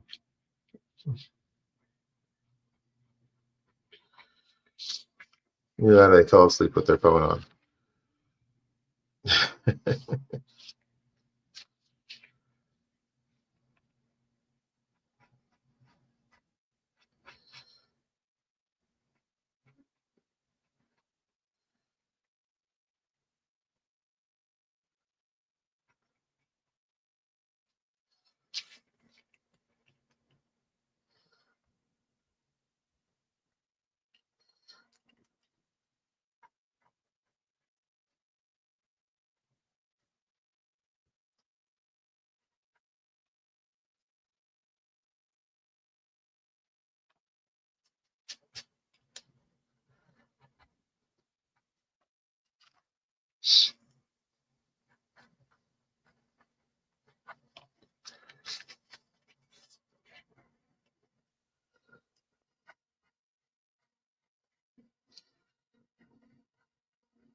Redefine the chain.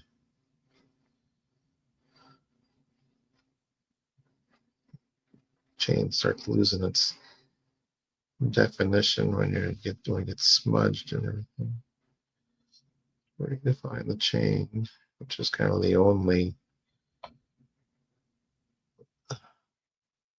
realistic piece here. So we kind of the link to reality, pun intended.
Welcome in whoever is in there watching.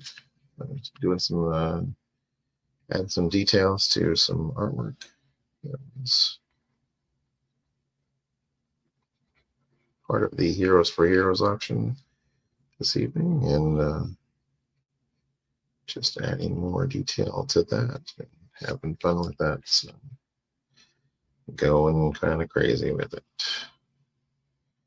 We've had several other artists in here with me.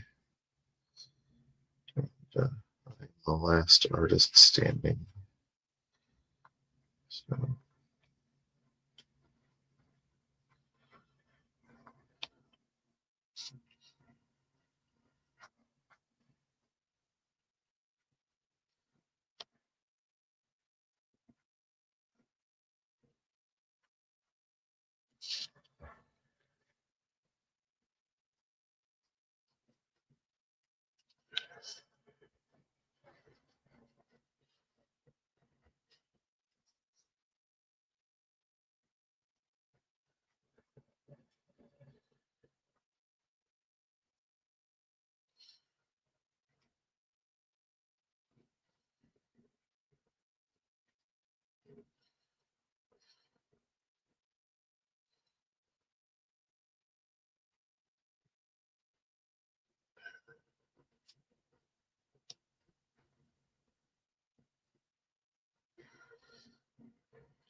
hope you guys are having a good night.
Flames are available.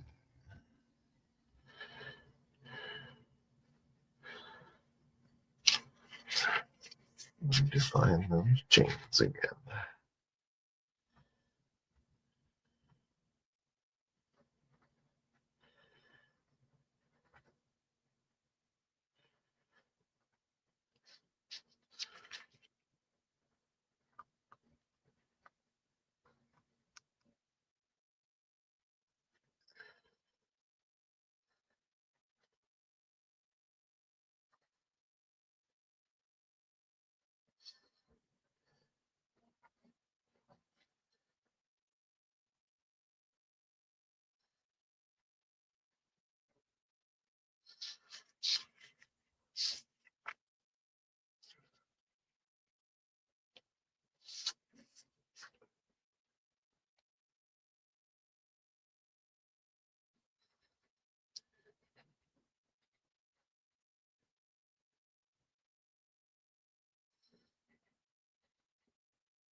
Well, thanks, Christina. Good to see you. Thank you.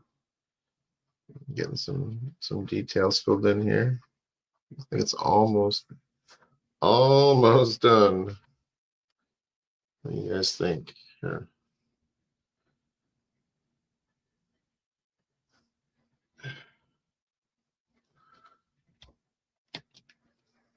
Highlight your comment there. There we go. I'm not talking to myself. I'm not crazy. No. So I get obsessed where I'm like, I just want to finish it. I don't want to leave it to where it's anything left that needs to be done. So I think we're going to call that pretty much done.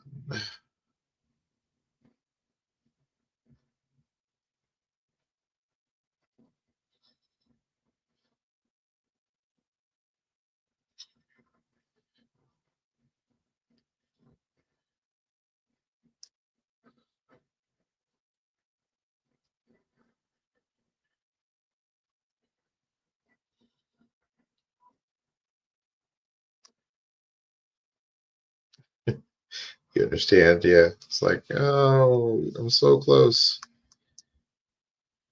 I'm the last artist standing. Everyone else was like, yeah, that's enough. I'm done.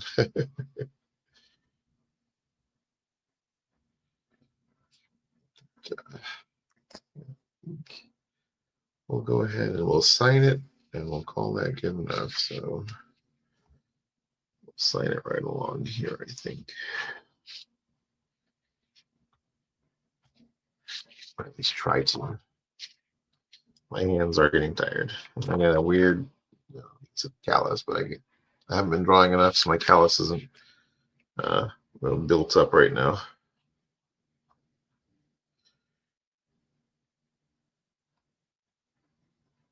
Try to write it so it's not as perceptible on there. Brian.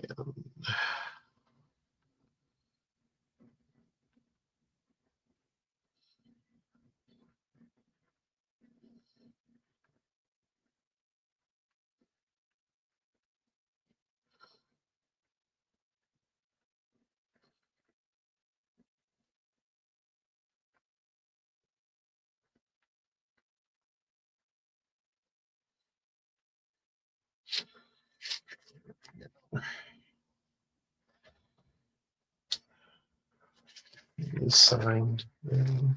Oops. Let's see what I do. There it is.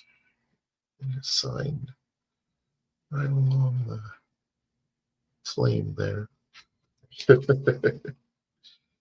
So thanks to everybody who watched. Hopefully, I don't know if anybody endured and watched the whole thing, but if you do, thank you for watching. And Christina, thank you for being here for the end to witness that I am done. So appreciate you being here.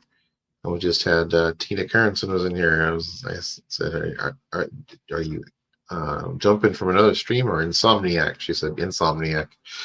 So, but all right. Well, we're gonna go ahead and wrap it up. And thank you, Christina.